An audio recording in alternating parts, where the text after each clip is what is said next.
Radio Pax.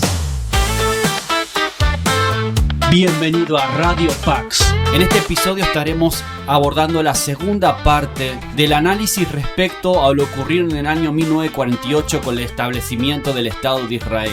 ¿Es esto un cumplimiento profético acerca de los últimos tiempos? Y contamos en esta ocasión con un mesiánico llamado Samuel Sánchez, que dará su perspectiva al respecto, también desde su conocimiento del judaísmo. ¿Cómo debemos entender los cristianos el Estado de Israel? Te animo a que sigas los próximos minutos atento. Bienvenido una vez más a Radio Pax. Así que bueno, hoy tenemos mucho que platicar y es para mí un gusto presentarles al hermano Samuel que está con nosotros. Miren, acá está tremendo copa. ¿Cómo estás, mi querido hermano Samuel? Bien, gracias a Dios, mi hermano. Hemos estado batallando con el horario, ¿verdad? Sé que es un poco tarde por allá en España. Dime, ¿dónde estás? ¿En las Islas Canarias? Correcto, aquí ya son dentro de 5 minutos las 7 de la tarde. Uf, qué buen desfase que tenemos. Tantas cosas que compartimos los españoles y los mexicanos, mi querido Samuel. ¿Cómo está todo por allá? ¿Cómo está el clima político, religioso? ¿Cómo es por allá? Cuéntame un poquito cómo es las Islas Canarias para toda la gente de acá de Latinoamérica que no sabe ni de qué va la vaina. Bueno, las Islas Canarias conforman la comunidad autónoma homónima de España. Somos una parte de España. Un archipiélago que está enfrente de las costas de Marruecos. Así que estamos más cerca de África que de Europa.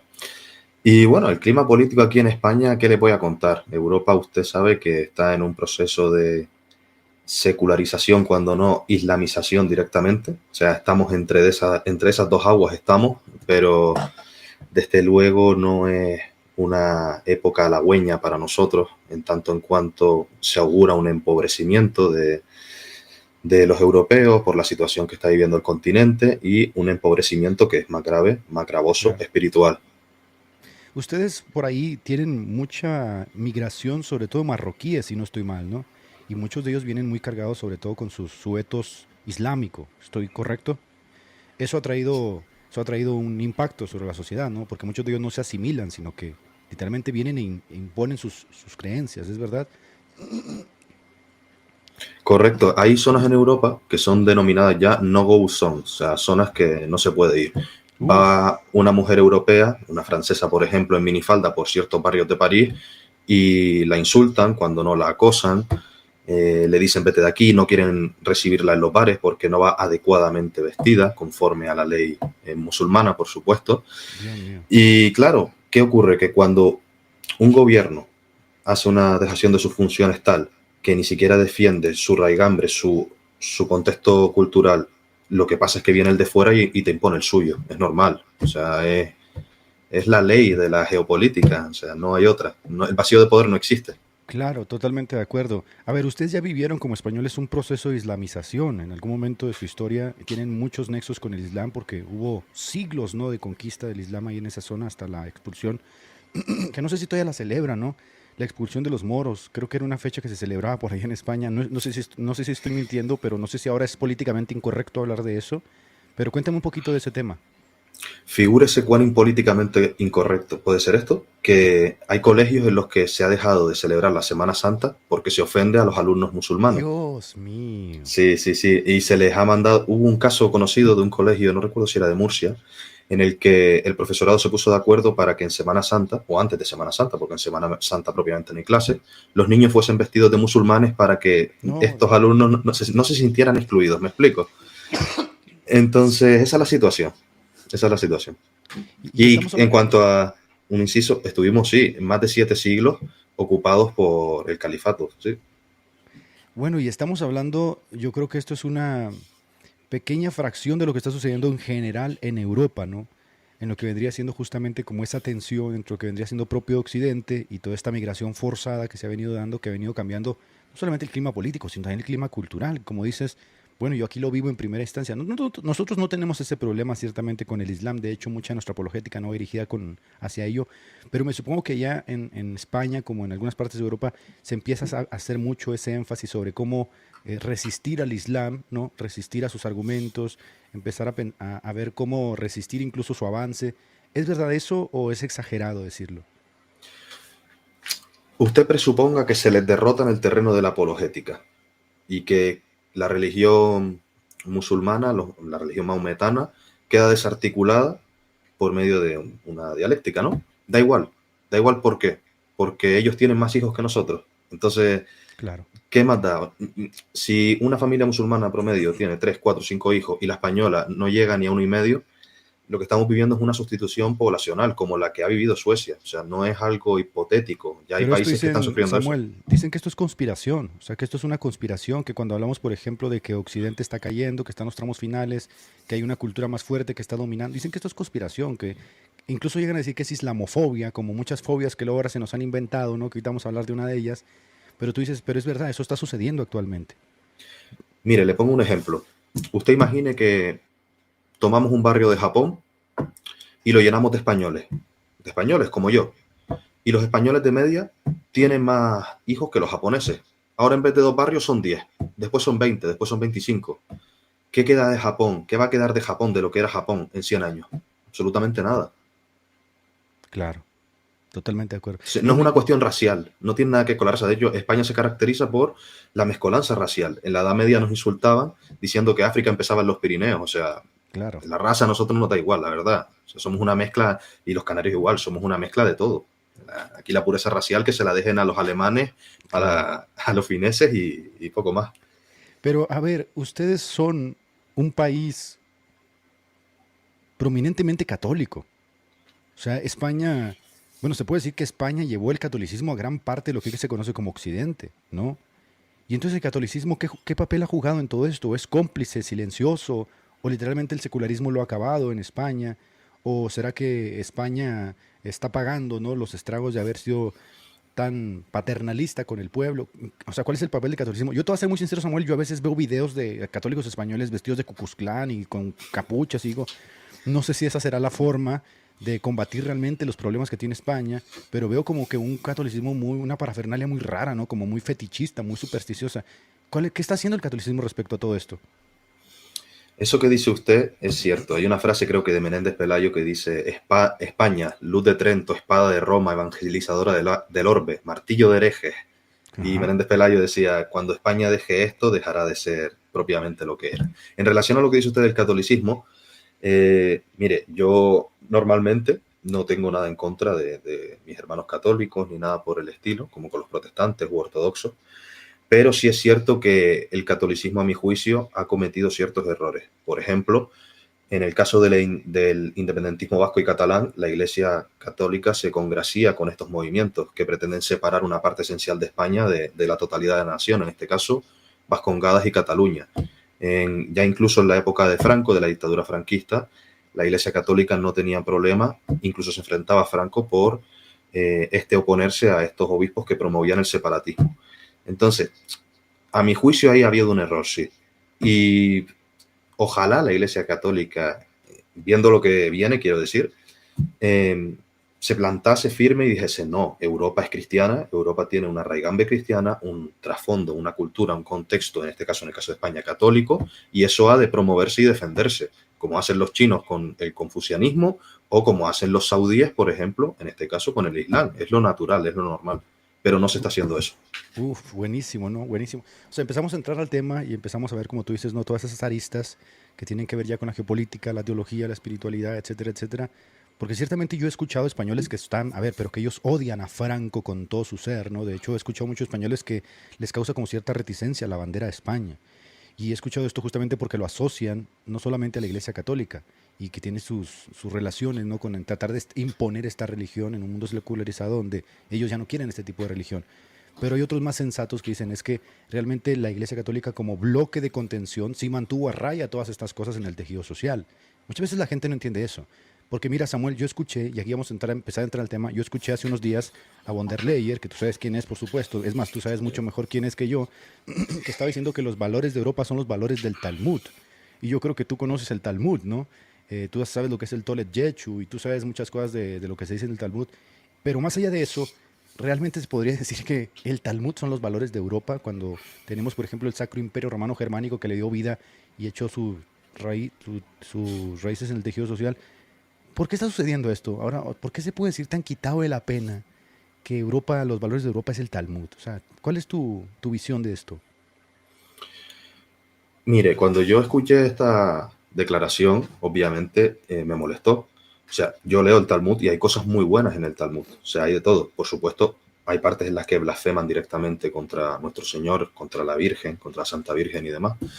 Pero hay cosas provechosas del Talmud y que pueden pasar por el filtro del Evangelio, porque todo hay que pasarlo por el filtro del Evangelio.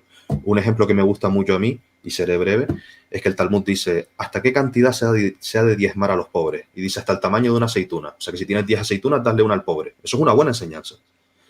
Pero claro, cuando dice que los valores de Europa son los valores del Talmud, si no quiere, si ella tiene hastío al cristianismo, tiene hastío a Cristo y a la cruz de Cristo, podría haber dicho la filosofía griega, el derecho romano, Claro. pero no, se va al Talmud, que fue escrito en Babilonia y en Jerusalén. Y que, bueno, las comunidades que se regían conforme a la halajá en Europa eran anecdóticas, o sea, no tuvieron gran influencia en el porvenir de Europa, como sí lo tuvo la Biblia, el derecho romano y la filosofía griega. Entonces, es algo que a mí me deja perplejo y preocupado, por supuesto.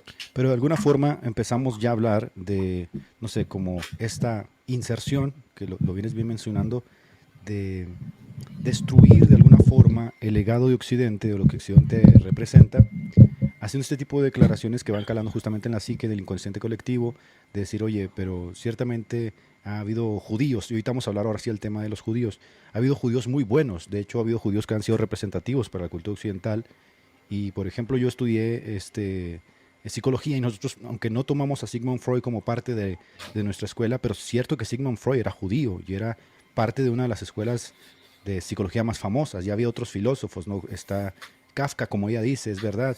Están otros como Wittgenstein, que también era judío. O sea, ha habido bastantes judíos que han echado también sus conocimientos sobre la cultura, pero de ahí a hablar ahora sí de un Estado sionista que marca la pauta a Occidente sobre lo que se debe hacer y no se debe hacer, hasta el punto que, no sé si llamar así, infecta la teología del pueblo evangélico, el pueblo cristiano, y decir, tenemos que borrar a los palestinos de Medio Oriente porque Israel tiene un derecho legítimo, según lo que dice la Biblia. Yo personalmente creo que hay un nexo muy grande. Así que quiero que primero que entremos a ese tema, mi querido Samuel, nos digas un poquito cómo fue ese trayecto que tú tuviste, porque sé que tú estabas tratando de, cómo se le llama? ¿Hacerte judío? O estabas... Sí, en hebreo sería giur, o sea, estaba haciendo el giur, la conversión. Sí. La conversión al judaísmo, y eso obviamente lleva ciertos años de estudio, supongo, ¿no? Correcto. Y en algún momento sucede un cambio. Cuéntanos un poquito, para que la gente que no te conoce, cuéntanos un poquito qué fue lo que sucedió ahí. Mire, yo me encontraba en Madrid cursando mi licenciatura de filosofía, con un espíritu totalmente ateo. Yo no creía en Dios ni tenía nada que ver con cualquier vínculo a cualquier espiritualidad, da igual cuál fuese. Y en 2019, no sé por qué, pero bueno, en 2019, a partir de 2019, empezó a despertar en mí ese anhelo por tener vida espiritual, una vida espiritual. Empecé a leer a Tomás de Aquino, por ejemplo, y empecé a ver que el prejuicio que tenía acerca de que la creencia en Dios era totalmente irracional era absurdo, ¿no?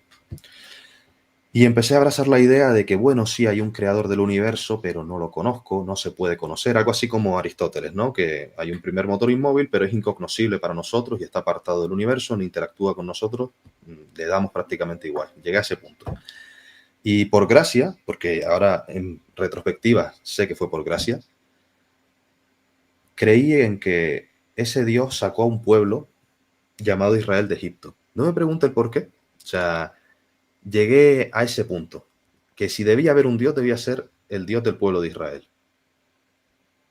No me pregunte, insisto, el por qué. A veces Dios actúa de estas maneras que uno a veces quizás en el subconsciente tiene ciertos prejuicios, ciertas ideas que no sabe expresar, pero están ahí y el Señor las mueve y hace que llegues a ese punto, ¿no? Totalmente. Entonces, en ese brete me vi y me acerqué a una sinagoga con la intención de convertirme, firmemente convencido en que me iba a convertir al judaísmo, a una sinagoga que hay en Madrid, una mazortí en este caso, es decir, conservadora, no era ultraortodoxa.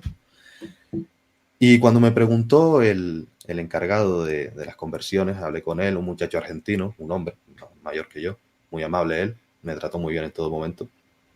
Me preguntó el por qué, yo le dije, es que yo sé que si hay un Dios, que hay un Dios y que si ese Dios está presente en nuestras vidas, se hizo presente precisamente cuando sacó al pueblo de Israel de Egipto, por medio de maravillas, grandes proezas y por lo que se conoce coloquialmente como las 10 plagas y el futuro éxodo de su pueblo. Y le dije que yo me identificaba con esa masa de personas que figuran en el libro del Éxodo, que quisieron salir junto con los israelitas de Egipto, porque eso lo dice el libro del Éxodo, que junto con los 600.000 hombres, sin contar las mujeres y los niños, salieron muchedumbres de varias naciones. Y nada, rellené un formulario, me llamó mucho la atención que hubiese que rellenar un formulario, muy formal todo para iniciar la conversión.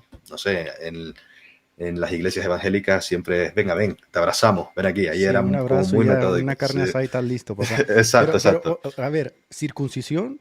¿O eso es después? ¿O no te lo piden? No, ¿De qué la va ahí? circuncisión es el punto final.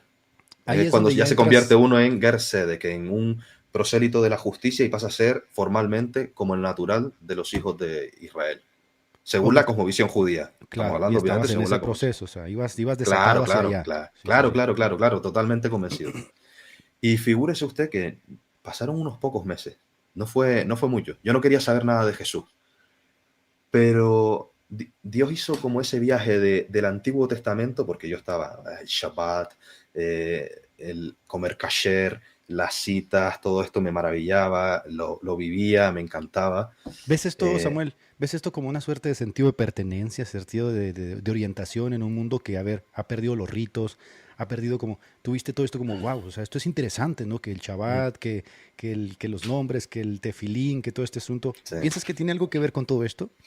¿Con una falta de sentido de pertenencia en la sociedad en la que estamos viviendo? Yo creo que en base al contexto del que venía, de un ateísmo radical, en que no creía en nada, no había fundamento sólido en mi vida, pues puede ser que sí. Y que ya Dios utilizó esa falta de pertenencia propia en Occidente, de ahí que estén en auge movimientos como la New Age y todas estas Ujú. cuestiones. Y Dios utilizó quizás eso para presentarme a Cristo, ese instrumento, ¿no? Porque fui del Antiguo Testamento al Nuevo. Yo no quería saber nada de Jesús.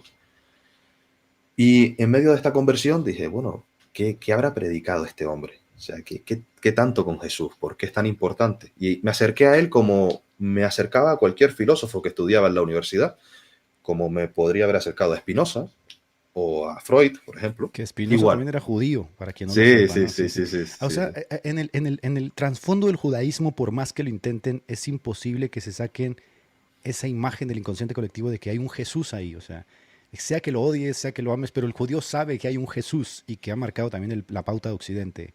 ¿Estoy entendiendo bien? Muchos rabinos mesiánicos dicen esto, que lo que más le duele a los maestros de Israel es que el judío más famoso de la historia sea Jesús y no Uf, uno de Dios ellos. mío. Y es Ay, ay, cierto, ay. es cierto, es cierto.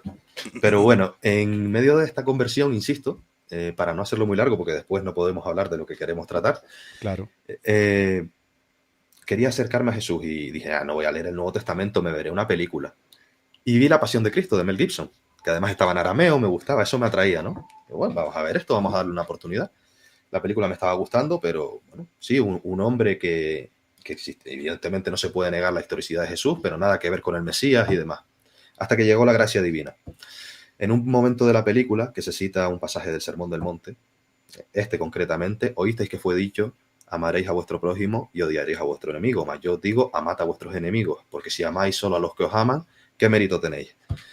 Y en ese momento, para hacérselo corto, noté como una suerte de golpe en el pecho y un calor invadió mi pecho y me tuve que incorporar, la estaba viendo acostado la película, aún lo recuerdo, en el lado izquierdo me tuve que incorporar en la cama, puse la película en pausa y estuve en silencio un buen rato. Y esto es gracia divina, insisto. No es Claro. que yo, no siendo muy inteligente, uno descubre que Jesús es el Mesías. Eso viene por gracia, por fe, un Como le don de Dios. dijo Jesús a Pedro, no te lo ha revelado ni carne ni sangre. Correcto, amén, amén. Y Dios me hizo entender que tal enseñanza, una enseñanza tan sencilla, tan simple de escuchar y de comprender, no podía venir de una fuente humana. O sea, no me pregunte el por qué, insisto, pero llegué a esa conclusión.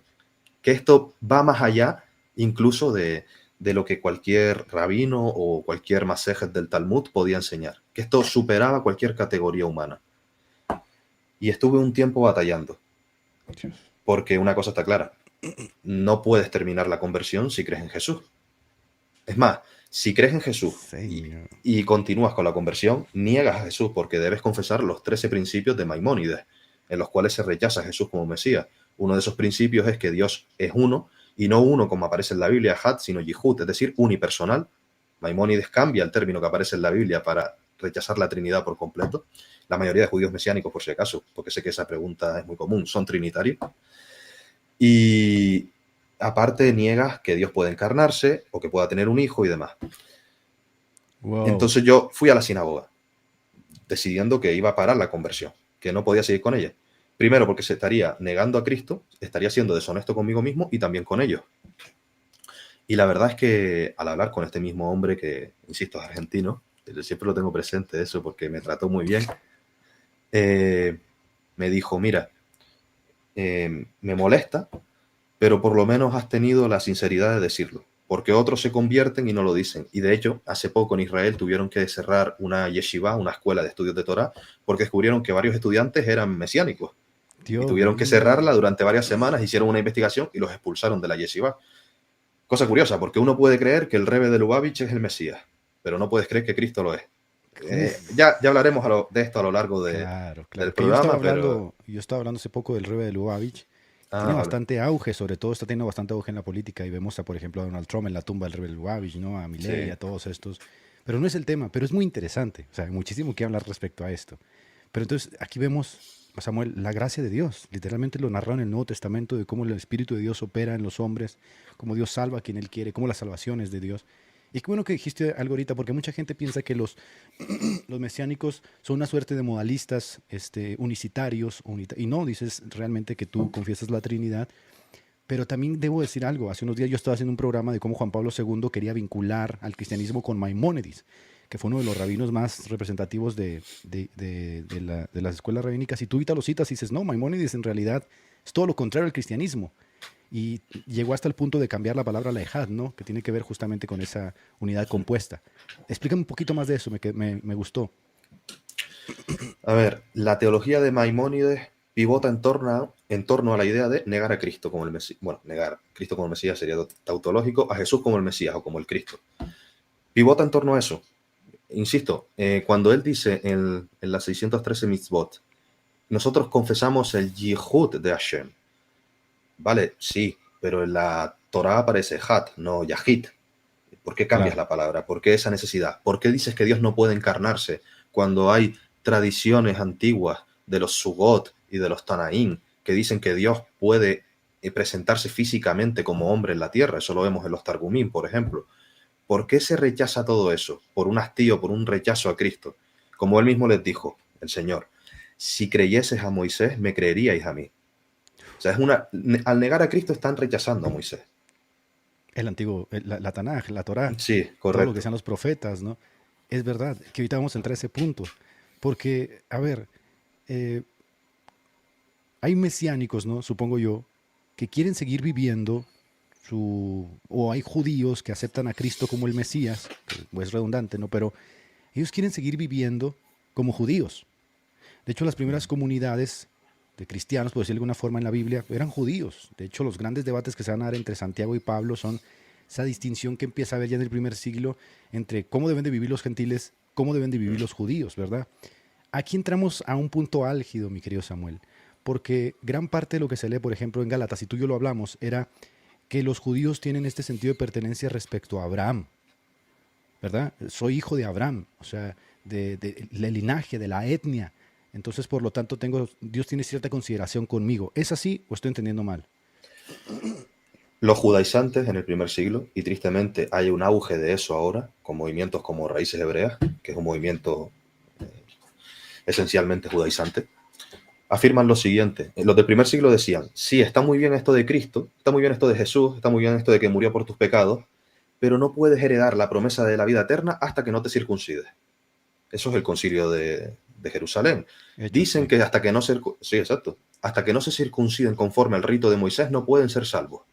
Y hay algunos que dicen, porque los he visto, no, el rito de Moisés es la circuncisión conforme al rito de los fariseos que iba en contra de la ley, pero realmente sí hay que circuncidarse para ser... No.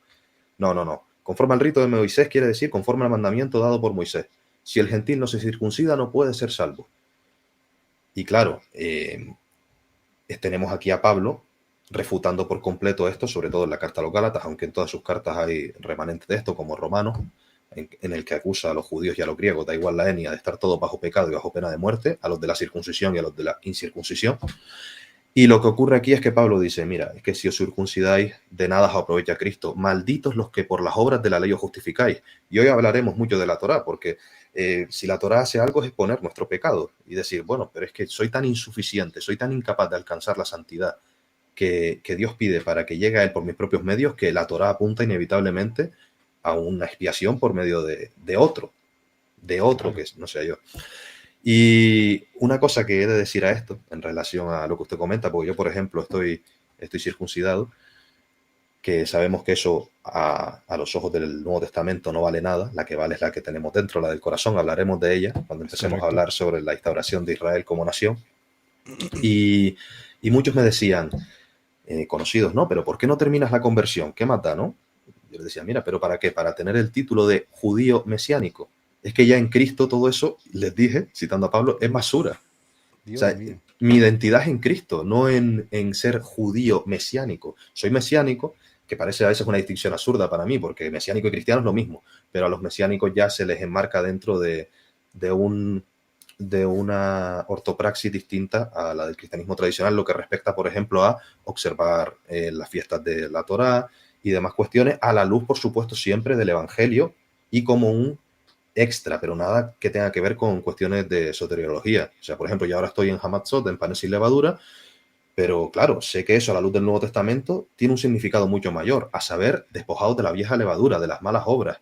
Y eso lo hizo Cristo, haciéndonos nueva masa, nueva criatura, por Pero ejemplo. eso no te lo aceptaría. Eso no te lo aceptaría un judío, por supuesto. Un judío te diría que eso estás mal, o sea, que es una mala interpretación lo que estás haciendo. Incluso sería hasta herético para ellos. Pero hay cristianos que dicen que sí, o sea, que hay un pueblo escogido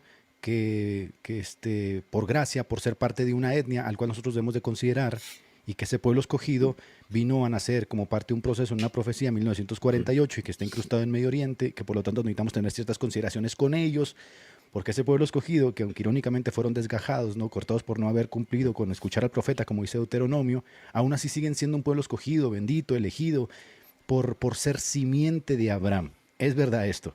Y tú estás familiarizado justamente con esto. ¿Qué tienes que decir al respecto con esto para empezar a meternos al tema? Pues mire, para empezar a introducirnos en la cuestión, yo esto no se lo propuse a usted, pero, y usted decida porque este es su canal, ¿le parece si hacemos en 5 minutos un desarrollo mínimo de cómo se creó ese Estado para ya después ver la legitimidad o no Por de supuesto. este? Sí, por Bueno, supuesto, por pues supuesto. seré muy breve, seré muy breve. No, no, no, expláyate como tú gustes. Estás en tu canal, Vale, adelante. vale, vale. Bueno, el Estado de Israel se creó en 1948, en mayo del 48, todos sabemos esto. ¿Qué antecedentes históricos hay? ¿Por qué había judíos ahí en el 48? ¿Por qué eran 600.000 judíos los que vivían ahí en el año 48? Bueno, ya desde principios del siglo XIX existían judíos en lo que era la provincia palestina del Imperio Otomano, porque el Imperio Otomano cae después de la Primera Guerra Mundial. Y a principios del siglo XIX existían ahí los de el movimiento Naturei Karta, que deben su nombre al Tratado de Hagigá del Talmud, que vendría a ser los guardianes de la ciudad, aunque tenían un nombre anterior a este que tienen actualmente, no recuerdo ahora exactamente cuál era, pero a día de hoy se hacen llamar los Naturei Karta. Y estos judíos que vivían ahí en medio de los musulmanes, en medio de los palestinos y algunos cristianos, aunque los cristianos eran muy, muy, muy minoritarios en esa parte del mundo, pues no tenían a priori ambiciones sionistas, porque ellos tenían claro una cosa, y lo leeremos en la ley, en Deuteronomio, en la Torá, con comentarios de Rashi, de Maimónides y de Ibn Ezra. O sea, de los tres grandes, bueno, los tres más grandes de la teología judía de la Edad Media, probablemente. Esos tres, Rashi, Ibn Ezra y Maimónides, hablaron de esto, de cuándo se haría el retorno, de cuándo se acabaría la Golá, la diáspora. Ellos hablan de esto, de qué requisitos tenían que darse. Y los Naturei decían, bueno, ya cuando venga el Mesías, nosotros no tenemos ambiciones sionistas de crear aquí un Estado secular democrático y liberal, no tenemos esa ambición, porque eso pasará cuando venga el Mesías. Hasta que no venga el Mesías no podemos tener nuestra nación. A ver, Eso Samuel, es que esto es una bomba, literalmente. Los Naturei Karta, ¿no? Que son esos que se andan vestidos de negro, que llamados judíos ultraortodoxos, ¿no? Esos son. Hay judíos ultraortodoxos, como los hasídicos, que sí son sionistas, y los Naturei Karta, que no lo son. Ah, ok, De hecho, ok. Los De llamados hecho, no guardianes se de la lleva muy ciudad. bien. Exacto. Los guardianes de la ciudad son estos tíos que viven ahí desde antes de 1948 y son judíos legítimamente y que han convivido con musulmanes y cristianos de larga data en esa tierra. Déjame ver si estoy entendiendo. Estos tíos, basándose en la interpretación de la Torá y de los comentarios de los principales rabinos, concluyeron que no hay ninguna vuelta de Israel, o sea que esto no está profetizado, por decirlo de alguna forma, y que no se han cumplido las profecías, sino que Ellos esto lo dejan claro, hasta que no venga el Mesías, lo dicen.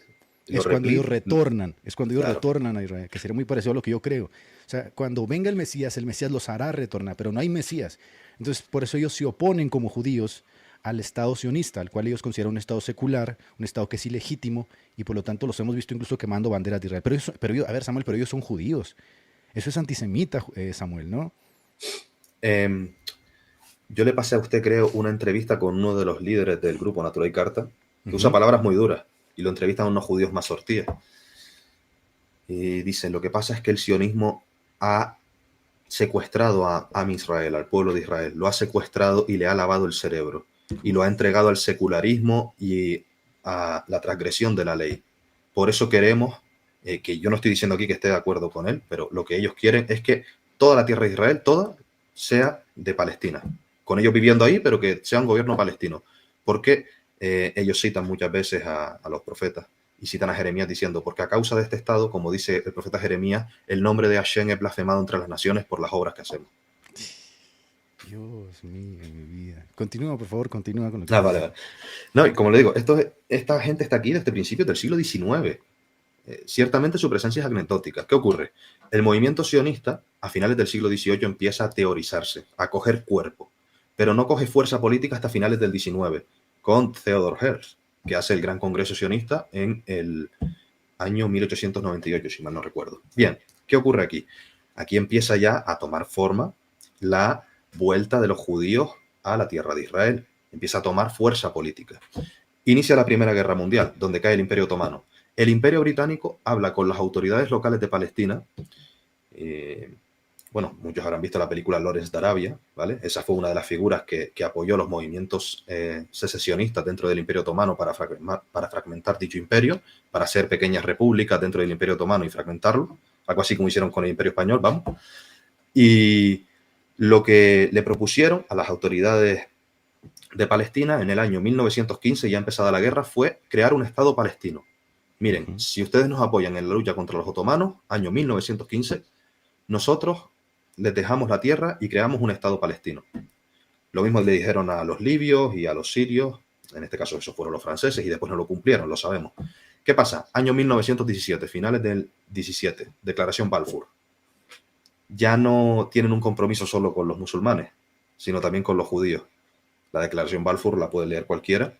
Claro. ¿Y qué pasa? Que ahora Reino Unido se ve en un brete, se ve atado de manos, porque dieron palabra a los musulmanes y dieron palabra a los judíos, motivo por el cual en la Declaración de Independencia del Estado de Israel no votaron a favor, sino que el Imperio Británico fue neutral.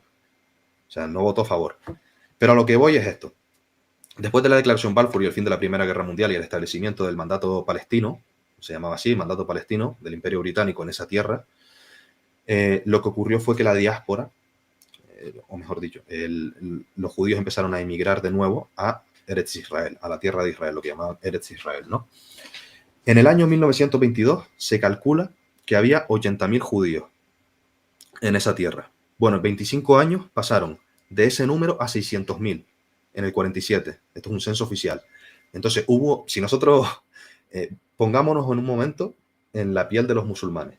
Si yo me estoy quejando de lo que está pasando en España, que no fue tan grande como la emigración que hizo el pueblo judío a Palestina en ese momento, me imagino lo que sentirían esos musulmanes. Ahora, yo no estoy diciendo que los judíos que emigraron... Sí, dígame. Perdón que te interrumpa, Samuel, pero yo he escuchado a pastores que dicen, por ejemplo, que toda esa tierra estaba desértica, o sea, que ellos llegaron y que ahí no había nadie. No había infraestructura, no había gente, no había nada. Ellos simplemente llegaron y convirtieron ese desierto en un oasis. De hecho, son cosas, y te las digo así tal cual, porque son cosas que vas a escuchar mucho, sobre todo en aquellas que son dispensacionalistas, que se vinculan con el Estado de Israel diciendo que la promesa de que se convertiría una nación en un solo día y se convertiría en un oasis es porque ahí no había gente. Llegaron y convirtieron el desierto en un Edén y por lo tanto los palestinos que nunca han existido y que Palestina es una invención no tienen ningún derecho sobre esa tierra. Pero tú ya dijiste dos cosas. Ahí había judíos Y los judíos que están ahí, que son llamados los guardianes de la ciudad, dicen, es que estas ni siquiera son cumplimientos de las profecías. Y creo que ellos están mucho más legitimados a entender sobre las profecías de su propio pueblo, ¿no? Que las lecturas que se hacen posteriores a ese cuento del Estado político de Israel, porque justamente estos judíos son semitas. O sea, ellos son judíos realmente. O sea, no podemos decir que son un tío que está, un musulmán que quiere matarlos. O sea, son judíos los que dicen eso. ¿Estoy entendiendo? Ellos tienen un lema, antisionista no es antisemita. Ellos tienen ese lema. Y claro, luego ya los sionistas sí empezaron a emigrar después de la Primera Guerra Mundial. Y como digo, pasaron de 80.000 personas en el 1922 a 600.000 en el 47. Y en el 47 eran aproximadamente 30% de la población. El 70% eran musulmanes, el 70%. Se hace la resolución de la ONU en el que 33 países votan a favor de la creación del Estado de Israel, de la partición de la tierra y de un Estado palestino. 33 votan a favor, 3 en contra y 10 se abstienen. Si mal no recuerdo, esos son los números. Pero el caso, a lo que voy es que al 33% de la población se le dio el 55% de la tierra. Se le dio además toda la línea costera a forma de luna menguante. Se le dio la parte que conecta con el Golán, la parte costera así y el Negev. Ojo, voy a decir una cosa. Yo no estoy diciendo que esos judíos que llegaron a la tierra de Israel lo hicieran con ambiciones imperialistas o expansionistas. En su mayoría hubo algunos que sí vivían muy bien en su país y se identificaron con el sionismo y sin embargo decidieron irse a Israel. Pero la mayoría lo hicieron huyendo de lo que había pasado de la Shoah en la Segunda Guerra Mundial. Correcto. Donde hubo grandes barbaries, no solo cometidas por los alemanes, sino por los ucranianos, que fueron los más brutales de todos. Hasta las SS alemanas se escandalizaban por lo que los ucranianos hacían a los judíos. Famosa es la masacre de Babi Yar, lo llaman el Holocausto de las Balas. No quedaron judíos en Ucrania. El caso, a lo que voy. Los palestinos no aceptan y comienza la guerra de independencia. Ya sabemos la historia. El protectorado palestino, que es un protectorado de Egipto, junto con el Líbano, Siria, Irak, Jordania y Arabia Saudí, declaran la guerra a Israel. Israel sale victorioso y se anexiona un 23% más del terreno. Y para no entrar en cuestiones geopolíticas, voy a quedarme aquí para hacer una descripción lo más aséptica posible. Porque si ahora entramos en geopolítica y decir cuán legítimas fueron esas conquistas, cuán legítimas fueron esas guerras, no acabamos nunca. Hay una realidad fáctica y es que Israel está ahí. Igual que Rusia está en Crimea. Nos puede parecer bien o nos puede parecer mal. Pero Rusia está en Crimea y se va a quedar con 5 oblasts más de Ucrania probablemente. Ya las opiniones es otra cuestión. Entonces, ahora sí que podemos entrar, si usted gusta, habiendo hecho esta introducción muy breve, muy somera, no exenta de error, porque todo resumen está sujeto a error, de cómo se creó el Estado de Israel y el desarrollo que hubo, de las migraciones y demás, y la guerra de independencia y las otras guerras que hubo, como la de los 6 días, la de Yom Kippur en el 73 y demás. Vamos a entrar, si le place, en la legitimidad de ese Estado. ¿Tiene legitimidad? Si usted quiere. Claro, quiero entrar a ese tema, pero me gusta puntualizar, ¿no? Para que la gente que nos está escuchando, que quizá no está entendiendo, básicamente para que la gente sepa, y no estoy diciendo que no explicaste bien, simplemente quiero puntualizar. Había judíos ahí que vivían tranquilamente, ¿no? Que los que hoy son llamados guardianes de la ciudad son esos judíos que se oponen al sionismo porque consideran que el sionismo ha sido un movimiento ilegítimo que ha secuestrado a los judíos para hacerles creer que están regresando por una profecía, que están regresando por un bien de Dios, cuando los judíos que ya estaban ahí dicen, nuestras propias profecías no legitiman eso. O sea, van en contra de lo que ustedes están haciendo. Ahora, con esto no estamos diciendo que esos judíos no tengan una esperanza respecto al Estado o a la tierra de Israel. No estamos diciendo eso. Lo que estamos diciendo es que es legítimo que estén ahí, hablando ya bíblicamente, qué es lo que dicen estos tíos. Ahora sí vamos a entrar al punto de si es legítimo o no es legítimo, porque de nuestro lado los dispensacionalistas van a decir que en 1948 se cumplió una profecía del retorno de los judíos y ahí inicia gran parte, ¿no?, del tripoide de los dispensacionalistas que dicen que ahí Israel se convierte en el reloj profético de Dios. De hecho, yo he escuchado que citan un texto que dice, podrán hacer una nación en un solo día. Lo citan justamente para hablar de que Dios los llevó hacia allá. Y escucha lo que estoy diciendo. Dios tomó a los judíos y los empezó a meter en masa a Israel porque está tratando de cumplir su plan en esta 69 semana que está pausada, donde está tratando con la iglesia. ¿Ha escuchado eso, no? Está tratando con la iglesia aparte, pero cuando se acabe esa semana, entonces empieza ahora el trato con Israel y ahora sí regresan todos los judíos. Ahora sí, ya podemos tener un preámbulo, ahora sí te dejo la palabra. Únicamente decir una cosa, no sé si usted lo habrá tratado, pero yo por lo menos desde el texto hebreo veo insostenible eso de que hay una pausa en la semana 70. Claro, yo he dicho hasta el cansancio que es una locura, no existe tal pausa, pero bueno, es verdad. Voy a ponerles un ejemplo para ya entrar en la legitimidad de Israel. Sabemos que los musulmanes ocuparon España, la península, durante 700 años. Digamos que ahora ellos dicen, Alá nos ha prometido el mundo. Nosotros estuvimos ahí 700 años. Es legítimo que ahora emigremos en masa a España, que nos hagamos con el poder y que establezcamos ahí un califato y desaparezca España. Claro, aquí todos en el chat espero estarán de acuerdo en decir, Están locos. no pueden hacer eso. ¿Cómo Pero van a hacer Samuel, eso? te sorprenderás porque ayer justamente tuve un diálogo con un pastor donde yo le decía esto, no podemos tratar el mundo así, porque todos pudieran recurrir a sus textos sagrados para tratar de hacer una vinculación con ellos y decir, oye, esa tierra es mía, esa tierra es mía. ¿Sabes cuál es la respuesta? Que dicen, no, pero es que nosotros que nos regimos por la Tanaj, por la Torá, por el Nuevo Testamento, nosotros sí podemos decir eso porque nuestra Biblia sí es verdadera y los libros de Dios son falsos. Lo cual a mí me Claro, parece claro. muy peculiar, ¿no? Ese tipo de respuesta. Por eso te invité, pero adelante. A ver, todos aquí creemos que la Biblia es palabra de Dios y que el Corán no lo es. Estoy poniendo como ejemplo eso, porque ahora dirán, no, pero lo que pasa es que el Corán es mentira. Aunque su Dios, Alá, les prometa eso en el Corán, sabemos que no pueden hacerlo porque el Corán es mentira y la Biblia es verdad. Y la Biblia sí promete esa tierra, o la vuelta, mejor dicho, de los judíos a esa tierra. Y eso se cumplió en 1948. Bueno, vamos a leer lo que dice la Torá y lo que dicen, insisto, habrá otros textos también del Nuevo Testamento, porque todo, esto es un consejo que, bueno, ya ustedes aquí lo saben, yo estoy acostumbrado a decírselo a mesiánicos que a veces están un poco desnortados en esto. Todo, todo lo que sale en el Antiguo Testamento debe verse a la luz del Nuevo, Claro. porque es la máxima revelación que Dios dio. Entonces, no podemos apegarnos a una interpretación rabínica y desechar lo que dice el Nuevo Testamento porque lo que dijo el rabino es más conveniente a nuestros intereses. Pero vamos a ver lo que dicen los rabinos, vamos a ver lo que dicen los geonim, los sabios, ¿no? Vamos a leer Deuteronomio 30, del verso 1 al 6, y vamos a leer lo que cuenta. ¿Quieres que lo ponga en pantalla? ¿O Vale, tú lo sí, lees? porque, bueno, si quiere, mi traducción, a lo mejor, yo voy a sacarlo de el Humash del rabino Sion Levi, por si alguien quiere encontrarlo. Hay una versión además bilingüe No, muy dale, buena. dale, perdón, dale. Hay una versión bilingüe muy buena que pueden adquirir, ¿vale? El Humash del rabino Sion Levi. Bien, Deuteronomio 30. Dice así, voy a leer los 6 primeros versos. Recordemos el contexto. En el verso 27 se empieza a hablar de las bendiciones y las maldiciones y esto termina en el 31, así que estamos en ese contexto. Y Dios dice, si obedecéis mi pacto, os va a pasar esto. Y si lo desobedecéis, os voy a expulsar de la tierra. ¿Qué ocurre? Que claro que hay una promesa de retorno. Hay una promesa de retorno, pero no de cualquier manera. La promesa de retorno está aquí en Deuteronomio 30 y luego lo repiten los profetas. Dejaré de ocultaros mi rostro, os haré volver a la tierra que di por heredad a vuestros padres, a la tierra que emana leche y miel. No se airará mi espíritu para siempre contra vosotros, casa de Israel y Judá. Pero Deuteronomio es el texto central de la ley para ver los requisitos del retorno. Dice así, Deuteronomio 30, leo.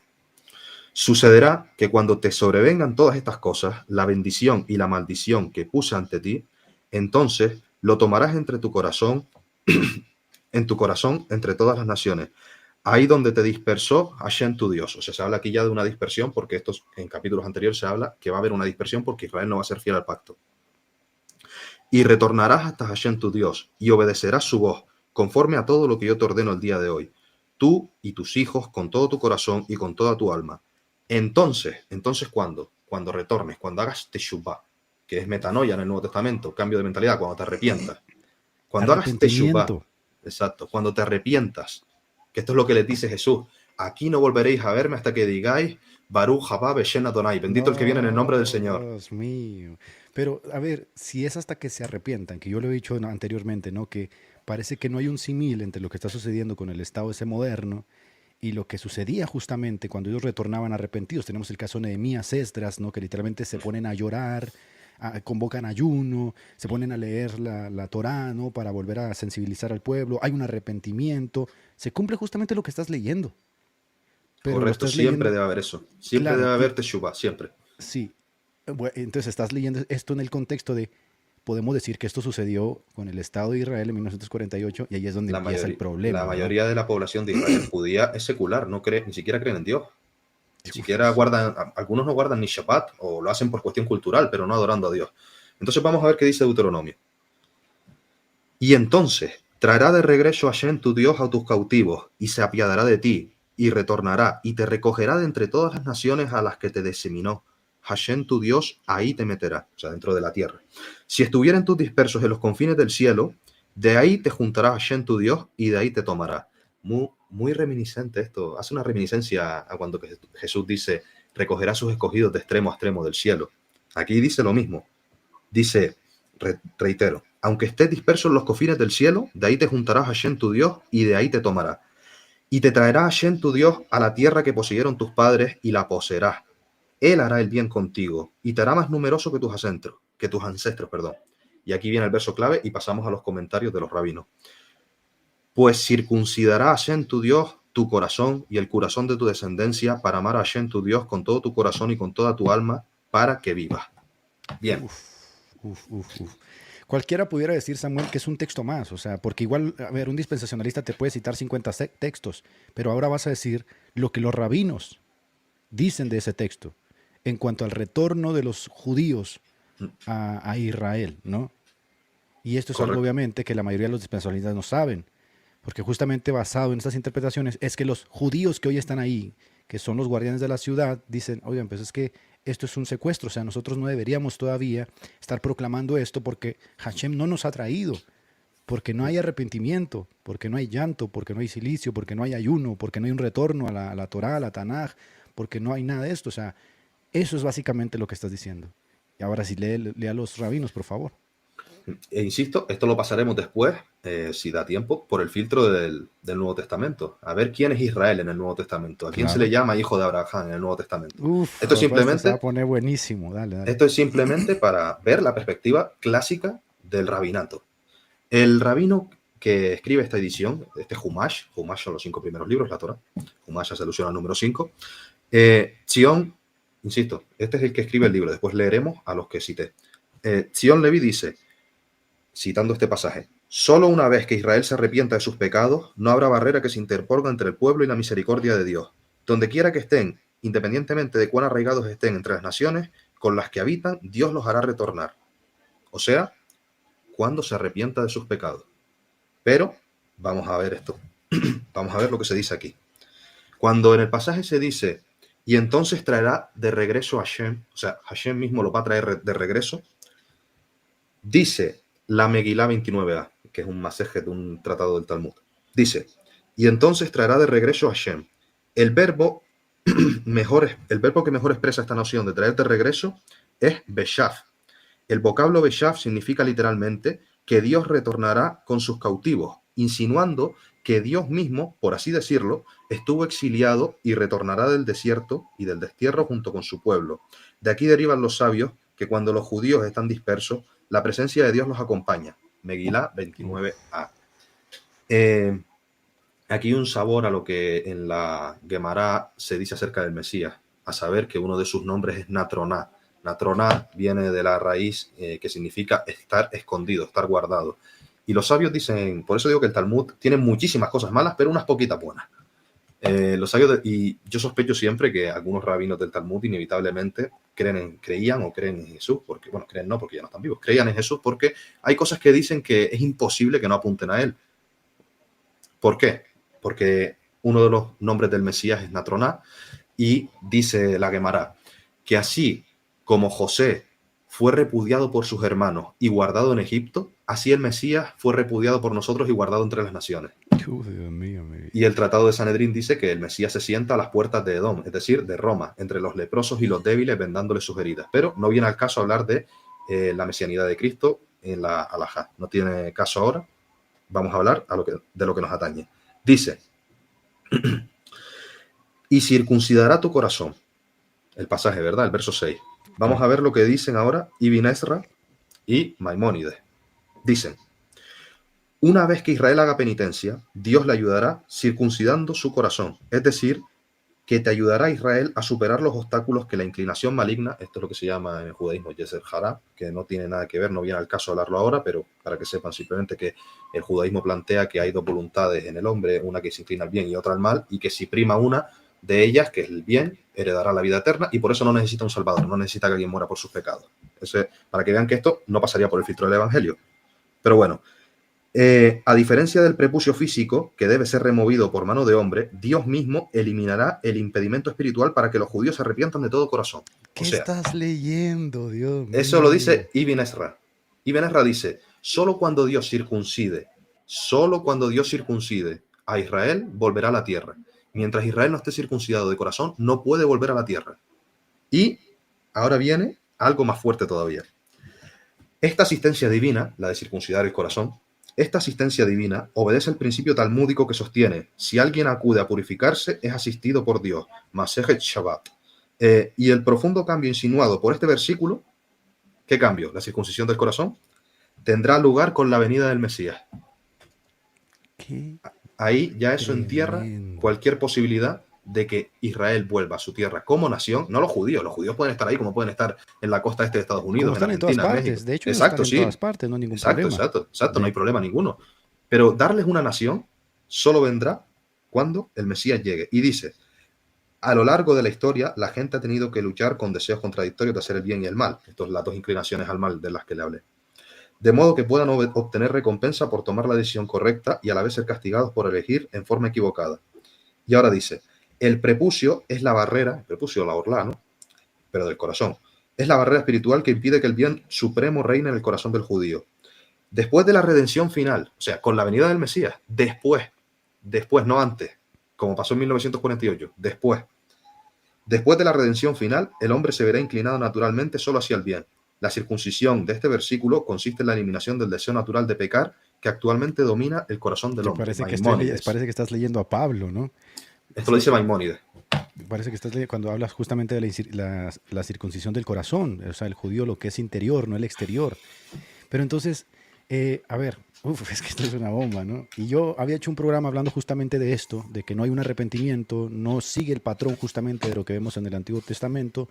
Y ahora que traes a estos rabinos que lo refrendan y dicen, es que en verdad ellos no deberían estar ahí porque Hashem no los ha traído, pero ellos nos dicen, ¿no?, que ellos tienen que regresar en dos fases. Primero tienen que regresar endurecidos, lo cual para mí es algo nuevo de entender dentro del dispensacionalismo, que ellos tienen que llegar endurecidos, ateos, agnósticos, satánicos, no pasa nada, y luego ya que al final de la semana 70, porque has escuchado lo de las 70 semanas, al final de las 70 semanas, entonces ahora sí ya podrán regresar todos bien limpiecitos, bien arrepentidos, pero eso no enseña la Biblia, o sea, eso es una inferencia sobre el propio texto.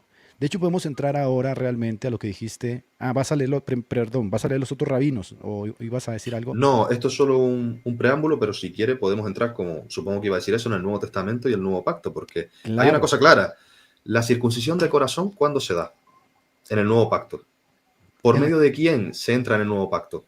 Por medio de Cristo. Sí, por medio de Cristo, en la conversión. Vamos a hacer un silogismo breve.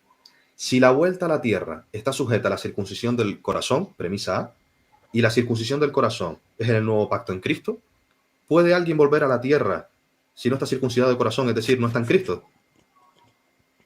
No puede. Ay, Señor. No puede. Yo sé que Israel va a ser restaurado, porque, como dice la misma Torá, dice, Besarov Ye Meloh Hagoyim, por ti será, se lo dice, ¿verdad?, a Efraín, a través de ti será la plenitud de los gentiles. Y Pablo dice que cuando llegue la plenitud de los gentiles, después Israel será salvo. Pero no todo Israel, porque Pablo, citando a Isaías en la misma carta a los romanos, dice, si los hijos de Israel fuesen tan numerosos como la arena del mar, solo el remanente será salvo. Es correcto. O sea, yo sé que van a volver a Cristo y anhelo eso. Pero no podemos decir que se ha cumplido la profecía de Deuteronomio porque estamos poniendo pues el caballo detrás del carro. O sea, no, debe haber circuncisión de corazón. La circuncisión de corazón es en el nuevo pacto, y el nuevo pacto es en Cristo. Quien no está en Cristo no está en el nuevo pacto, y quien no está en el nuevo pacto no tiene circuncisión de corazón porque no ha recibido el Espíritu Santo.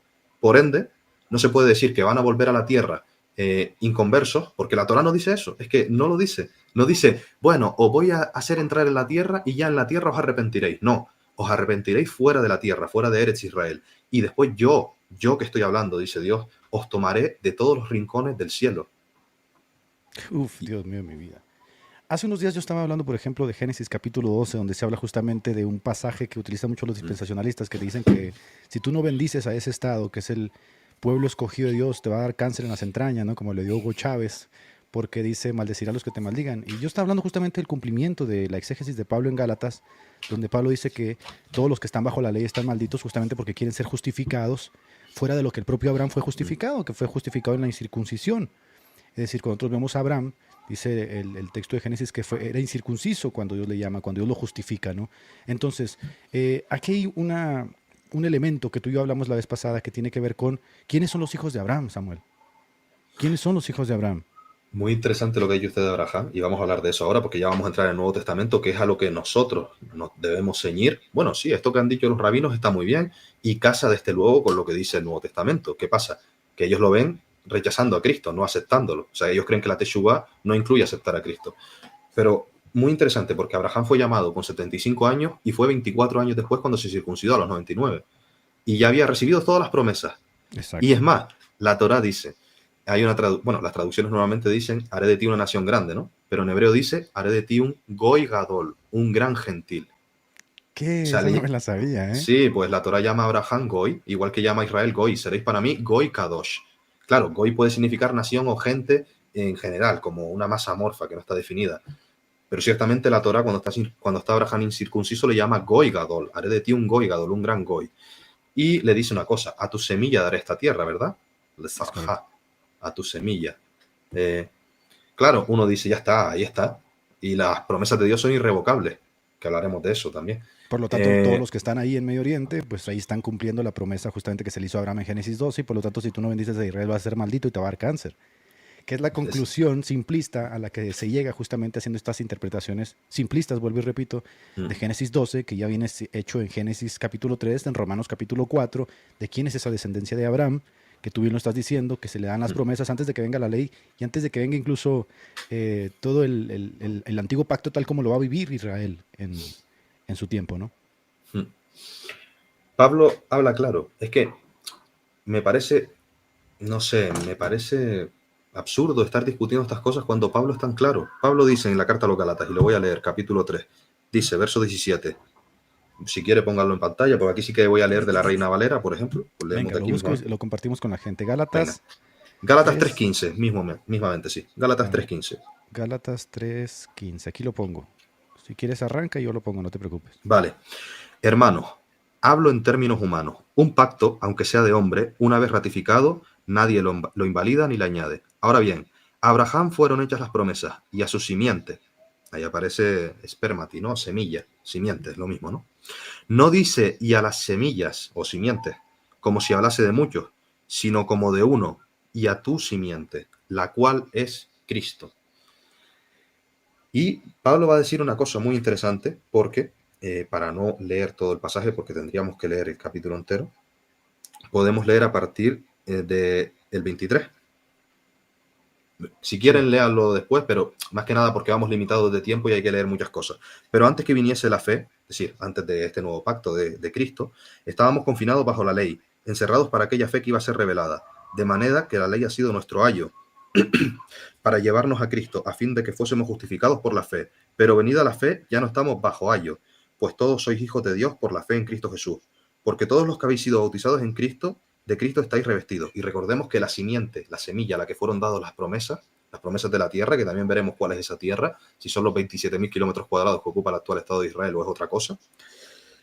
Ya no hay, y el verso 28 dice, ya no hay judío ni griego, no hay esclavo ni libre, no hay varón ni mujer, porque todos vosotros sois uno en Cristo Jesús. Y si vosotros sois de Cristo, o sea, es excluyente. Claro. Si vosotros sois de Cristo, ciertamente el linaje de Abraham sois y herederos según la promesa. O sea, el que no es de Cristo no puede heredar las promesas que están contenidas en la semilla porque no tiene a la semilla. Por tanto, no puede heredar esa promesa de a ti daré esta tierra. No puede.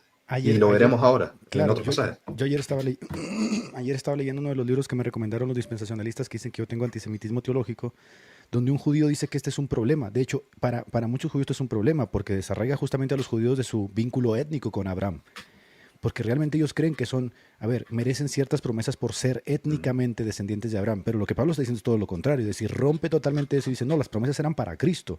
Y por lo tanto, todo el que está en Cristo es heredero de las promesas que se le hicieron a Abraham. Porque las promesas no es a las simientes. Pero es que Abraham no solamente tuvo un hijo, tuvo 2 hijos. Y si nosotros dijéramos que es a las simientes, también en esas promesas entrarían los musulmanes, ¿verdad? Porque también los árabes o los descendientes de Ismael son hijos de Abraham. Sí, pero dice, no, no es a las promesas, no es a las simientes, es a Cristo y por lo tanto al que está en Cristo. ¿Y quién está en Cristo? Nosotros. Por lo tanto, los que no están en Cristo han sido desgajados del buen olivo. Como dice Deuteronomio capítulo 32, ¿no? Y todo aquel que no escuche a este profeta será desarraigado de la sociedad, ¿no? Que es lo que se cumple justamente con los judíos que quieren ser encontrados justificados bajo las obras de la ley, que Abraham no cumplió, porque no había ley todavía. Es el exégesis que estás haciendo de Gálatas capítulo 3. Continúa, por favor, Samuel. Correcto todo lo que ha dicho, o sea, nada que añadir. Y es que es preocupante, ¿no? Porque, bueno, vamos a desarrollarlo, si le parece, después de dar un par de textos, porque si no, dirán que gratuitamente estamos llegando a estas conclusiones. Hay un pasaje muy famoso en los Evangelios, que es aquel en el que Juan, hablo del capítulo 3 del Evangelio de Mateo, puede ponerlo en pantalla, Mateo 3:7, en el que Juan está bautizando y llegan algunos fariseos y saduceos a ver qué estaba haciendo. Claro, Iban a aquí su va. bautismo, ¿vale? 3:7, Mateo 3:7. Al ver el que muchos de los fariseos y de los saduceos venían a su bautismo, les decía: generación de víboras, ¿quién os enseñó a huir de la ira venidera? Haced, pues, frutos dignos de arrepentimiento, y no penséis decir dentro de vosotros mismos: Abraham tenemos por padre. Esto lo vamos a explicar ahora.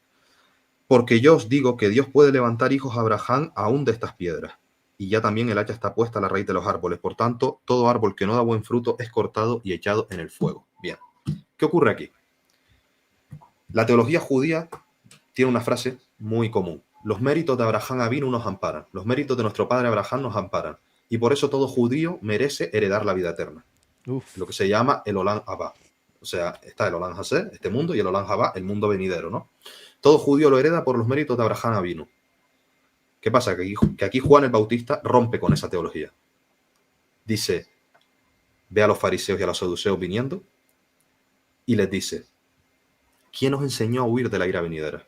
O sea, no penséis en decir dentro de vosotros que tenéis por padre a Abraham, es decir, que ya los méritos de Abraham, por ser hijos de Abraham según la carne, ya sois herederos de las promesas, que es lo que piensan algunas personas, que ya por ser hijos de Abraham según la carne se heredan las promesas. No penséis en decir dentro de vosotros mismos eso, porque Dios puede levantar hijos a Abraham aún de estas piedras. Y sabe una cosa, piedras como perrillo o perros era una forma de llamar a los gentiles en el siglo I. Uf. Uy, uy, uy, uy. Y recordemos que a Juan venía gente de todas partes, de más allá del Jordán, de Siria, del Líbano, del desierto. Venía gente de toda clase. Y le dice a los escribas no, a los fariseos y los saduceos Juan: no vayáis a decir que ya por ser hijos de Abraham estáis bien, porque no estáis dando el fruto de la teshuvá, del arrepentimiento.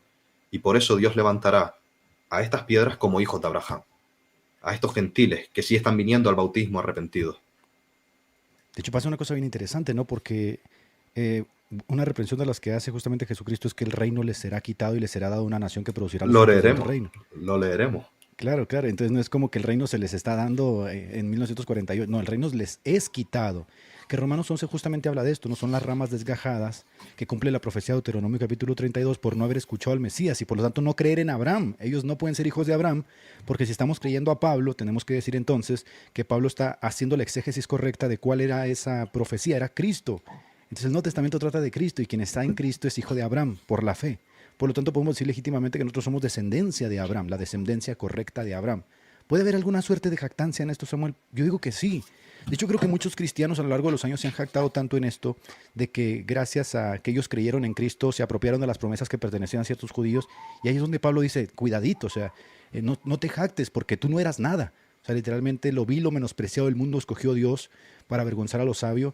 Y ciertamente de ellos vienen los profetas, o sea, de ellos viene Abraham, de ellos viene David, de ellos vienen los patriarcas, pero ellos fueron desgarrados por no creer a Abraham.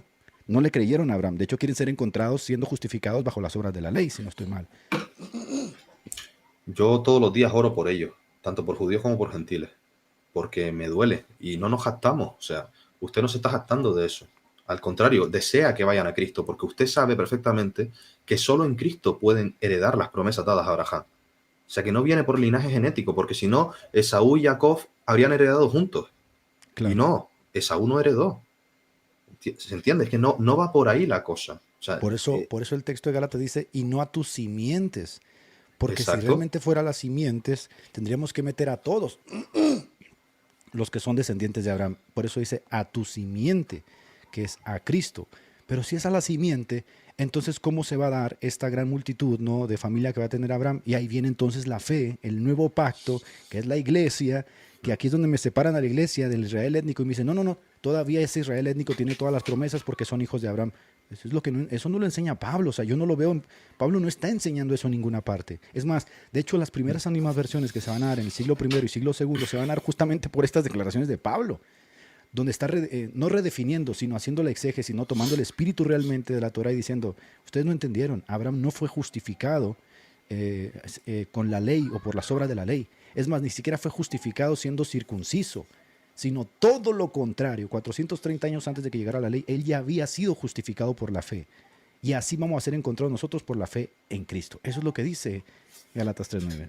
Continúa. Correcto, y eso está en toda la Torá. El mismo Noé, antes de Abraham, ¿qué dice de Noé? Porque mucha gente se centra en fue varón justo, pero es que el texto dice, Noé halló gracia a los ojos de Dios. O sea, la gracia y la fe, la justificación por fe está en Noé, está en Abraham, está en todos, no por obras. Y por eso Cristo les dice, y leo Mateo 8, voy a leer Mateo 8, es cortito, así que si quieren no lo pongo en pantalla, porque es muy corto. Al oírlo, Jesús se maravilló y dijo a los que le seguían, de cierto os digo que ni aún en Israel he hallado tanta fe. Sabemos que esto está en el contexto del centurión romano, ¿no? Y os digo que vendrán muchos del oriente y del occidente, y se sentarán con Abraham e Isaac e Jacob en el reino de los cielos. Y ahora viene lo fuerte. Claro, Jesús era antisemita por esto. Mas los hijos del reino serán echados a las tinieblas de afuera. Allí será el lloro y el crujir de dientes. Aquí está diciendo Jesús que todos los judíos. No, no está diciendo eso. No está diciendo porque eso. Pablo Está diciendo era los que no estén, claro, los que no estén en él. Los que no estén en él, porque vamos a ver, volvemos a lo mismo. La Torá dice que después de la circuncisión del corazón viene la vuelta a la tierra. Si la circuncisión del corazón es el nuevo pacto, y el nuevo pacto es la sangre de Cristo, el que escupe contra la sangre de Cristo, el que la rechaza, no está en el nuevo pacto y no puede volver. Por tanto, no podemos hablar de una supuesta restauración profética de Israel en la tierra que le prometió a Abraham, Isaac y Jacob, porque no es así. O sea, el Nuevo Testamento es tajante en eso. Es muy claro. Por ejemplo, acá dice Francisco, el pacto abrahámico con los judíos ya quedó abolido, sigo vigente. Es que el pacto abrahámico no era con los judíos, el pacto abrahámico era con Cristo. Lo dice Pablo. Claro, o sea, es lo que ellos no entienden. Piensan que el pacto de Abraham es con una etnia. Cuando lees Gálatas 3, versículo 9 al 17, el pacto de Abraham se cumple no en las simientes, sino en uno. El heredero de la promesa es Cristo.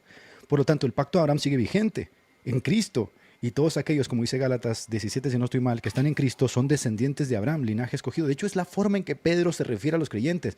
Linaje escogido, real sacerdocio, nación santa. ¿Ve? Que serán términos que se le daban justamente al pueblo de Israel, derivado justamente del entendimiento del antiguo pacto. Entonces, en el nuevo pacto, este es el nuevo pacto en mi sangre, dice Jesucristo, donde establece justamente la continuación de la iglesia que viene desde el Antiguo Testamento. Este es el nuevo pacto que se funda ahora en mi sangre. Dejamos ahora lo que dice Hebreos, que está pronto a desaparecer, ¿sí? Porque todavía no llegaba el año 70, todavía no se acababa el templo, pero ya Cristo ya estaba inaugurando el nuevo pacto con su sangre, en su muerte, en su sacrificio. Ese es el pacto abrámico, gente. O sea, el pacto abrámico no es con una etnia. Ese ha sido el gran error justamente de creer que porque son hijos de Abraham, como les recriminó Juan el Bautista, ellos tienen privilegios por ser hijos de Abraham. No tienen ningún privilegio por ser hijo de Abraham. Justamente por lo que odiaban a Pablo, por lo que llegaron a odiar a Jesús e intentaron incluso matarlo, porque les llegó a hacer estas declaraciones, ¿no? Continúa, por favor, Samuel. Mire, no tenía pensado hablar de este pasaje, pero quizás algunos se aferran a Génesis 15, donde dice... Kohille Zareja, así será tu descendencia, hablando de las estrellas del cielo, ¿no? Así será tu descendencia. Y dice, claro, es que ahí está hablando de los hijos de Abraham. ¿Cómo se sellan los pactos en la Escritura? Con sacrificios, ¿no? Ahí dice en Génesis 15 que Abraham cortó una serie de animales, literalmente los cortó a la mitad. Si mal no recuerdo, además, la alhajada de detalles de que la cabeza miraba al este, las patas traseras al oeste y demás. Bueno, cuestiones de las que no merece la pena hablar ahora porque se extendería más de lo debido esta charla, pero sí voy a decir una cosa. En el Sinaí, ¿quién fue rociado con la sangre? El pueblo, ¿verdad? Es correcto. Y el libro y todos los vasos, eso lo enseña la carta a los hebreos y lo enseña además la misma ley, hasta leerla. El pueblo fue rociado con la sangre. Ahora volvemos a Génesis 15. ¿Qué implica que fuese el pueblo el que estaba siendo rociado con la sangre? Que las cláusulas, el cumplimiento de las mismas, la vigencia del pacto o su posible restauración era responsabilidad del pueblo. De ahí que las maldiciones viniesen por no guardar las obras de la ley y las bendiciones viniesen por guardar las obras de la ley. Y por eso la ley dice, maldito el que no anda conforme a las palabras de esta ley para cumplirlas. ¿Por qué? Sencillo, porque al ser rociado el pueblo con la sangre de los animales con la cual fue sellado el pacto, era el pueblo el responsable, o sea, recaía sobre los hombros del pueblo la responsabilidad de que el pacto siguiese vigente o no. ¿Qué ocurre en Génesis 15? Bueno, voy a utilizar primero el Nuevo Testamento para que se entienda mejor lo de Génesis 15. ¿Qué ocurre en el nuevo pacto? Que el peso del cumplimiento de las promesas del pacto ya no está en un sacerdote humano ni en un pueblo pecador, no porque el pueblo judío sea pecador en sí, todos los pueblos del mundo son pecadores. Judíos y griegos todos bajo pecado están, o sea, da igual, aquí no hay excepción de etnia. Claro, Todos estamos bajo pecado. Claro, que no hay como decir, es que tú estás en contra de Israel, por eso apoyas a los musulmanes. Es que para un cristiano no hay musulmán, como no hay judío, no hay griego, no hay varón, no hay mujer, sino que todos ellos deben de ser reconciliados con Dios en los mismos términos. Eso es lo que la gente no entiende, pero al haber hecho estas dos distinciones entre la iglesia tiene un plan y el Israel étnico tiene otro plan por las promesas a Abraham, entonces se puede llegar a pensar este tipo de cosas como si no bendices a ese Israel étnico vas a ser maldecido porque a Abraham le dijeron que quien te bendijere será bendito y es una mala interpretación justamente de Gálatas. Perdón que te interrumpa, pero está muy interesante y solamente quiero puntualizar así cositas. Dale. No, retomando lo dicho, y por cierto, yo no me adhiero, voy a dejarlo claro desde un principio, a la doctrina del río hasta el mar. O sea, Israel está ahí, insisto. Y aquí no es una cuestión de decir o desaparece Israel o desaparece Palestina. Yo no quiero que ninguno desaparezca porque va a llevar a millones de personas por delante. O sea, y yo también sé que si los palestinos probablemente tuviesen los medios que Israel tiene, harían lo mismo que lo que están haciendo. Sí, igual. O sea, no es cuestión de que los judíos son malos. No, o sea, no apoyo ni la doctrina del río hasta el mar, es decir, que no puede haber ni un solo judío en esa franja de tierra, ni la doctrina sionista del Gran Israel, que es también del Éufrates al Nilo. Que, o sea, como bien dijiste, ya había judíos antes de 1948 ahí. Correcto, muy importante. Viviendo en paz tranquilamente, todos ellos palestinos, musulmanes, cristianos, judíos, todos estaban ahí, como ya dijiste. O sea, había problemas, pero como las hay en, qué sé yo, en todos países hay problemas, pero no se veían, las imágenes que estamos viendo a día de hoy o las que se vieron después del establecimiento de dicho Estado. Ahora, geopolítica. Ese Estado ya está, ese Estado tiene armas atómicas, ese Estado no puede ser destruido. Punto. Es como la OTAN, pues hay, o más bien Europa, que vivimos en esta ensoñación imperialista ahora. Hay que derrotar a Rusia. Pues bueno, ¿sabes qué pasa? Que cuando llegues a un cartel que pone Moscú a 20 kilómetros, nos vamos todos. ¿Me explico? Sí, entonces, ahí se acaba todo, ¿no? Es tan fácil, no es tan fácil hacer esas lecturas porque obviamente nos vamos todos juntos. Nada que acabas a Rusia. Acabas a Rusia y te acabas tú también, papá. O sea, no es tan fácil, ¿no? Exacto. Y bueno, retomando lo de los pactos. El nuevo pacto cae bajo los hombros de Cristo, porque es Cristo el que derrama su sangre, ¿verdad? Y es Cristo el que se compromete a que las cláusulas y la vigencia del pacto permanezcan. Por eso la carta a los hebreos dice que estamos bajo un mejor pacto, porque aquel fue instituido sobre cosas móviles y terrenales y sobre hombres pecadores que erraban y no podían quitar el pecado. Y hete aquí que ahora en Cristo, en tanto en cuanto Él es Dios, Él es el Hijo de Dios, la segunda persona de la Trinidad, Él sí puede cargar ese peso y confirmar el pacto para siempre y puede salvar eternamente a quienes se acercan a Él. Eso lo dice la carta a los hebreos. Vale. Es correcto. ¿Qué tiene que ver eso con Génesis 15? Que, bueno, ¿quién pasa en medio de los animales? ¿Quién pasa por en medio de la sangre de los animales? La columna de fuego, que sabemos que en el libro de Éxodo es el ángel de Dios, y no es un ángel cualquiera. El ángel de Jehová, pone la Reina Valera, si mal no recuerdo. No es un ángel cualquiera, porque el mismo Dios dice, guárdate y obedécele porque mi nombre está en él. Y ese mismo ángel en Éxodo 3 habla como si fuese el mismo Hashem. Y ese mismo ángel es adorado por Josué en el libro de Josué. Cuando le dice, soy el comandante de las fuerzas del cielo, bueno, príncipe del ejército de Dios. Y ese ángel de Hashem, en los Targumim, o sea, en las traducciones al arameo que se hicieron en el siglo I entre el siglo I a.C. y el siglo II, esas traducciones al arameo, que no eran simples traducciones, sino que eran traducciones que iban con comentarios acompañadas, con explicaciones. Los Targumim identificaban a ese ángel de Hashem con la Meinra Hashem, la palabra de Dios. Y otros decían el Hijo de Dios. Entonces, el que pasa en medio de los animales no es otra cosa que el ángel de Dios, que no es un ángel cualquiera, o sea, no es una criatura, no es al modo de criatura, porque la palabra malach no es exactamente criatura, es un enviado, no al modo de shaliach, de emisario, pero como un mensajero que porta un mensaje. Pues ese ángel en el libro de Éxodo, que habla como si fuese Dios en la zarza ardiente, porque quien se aparece a Moisés en la zarza es el ángel del Señor, y que le dice, yo soy el que soy, yo soy el Dios de tus padres, de Abraham, Isaac y Jacob. Ese ángel es el que pasa por en medio de los animales.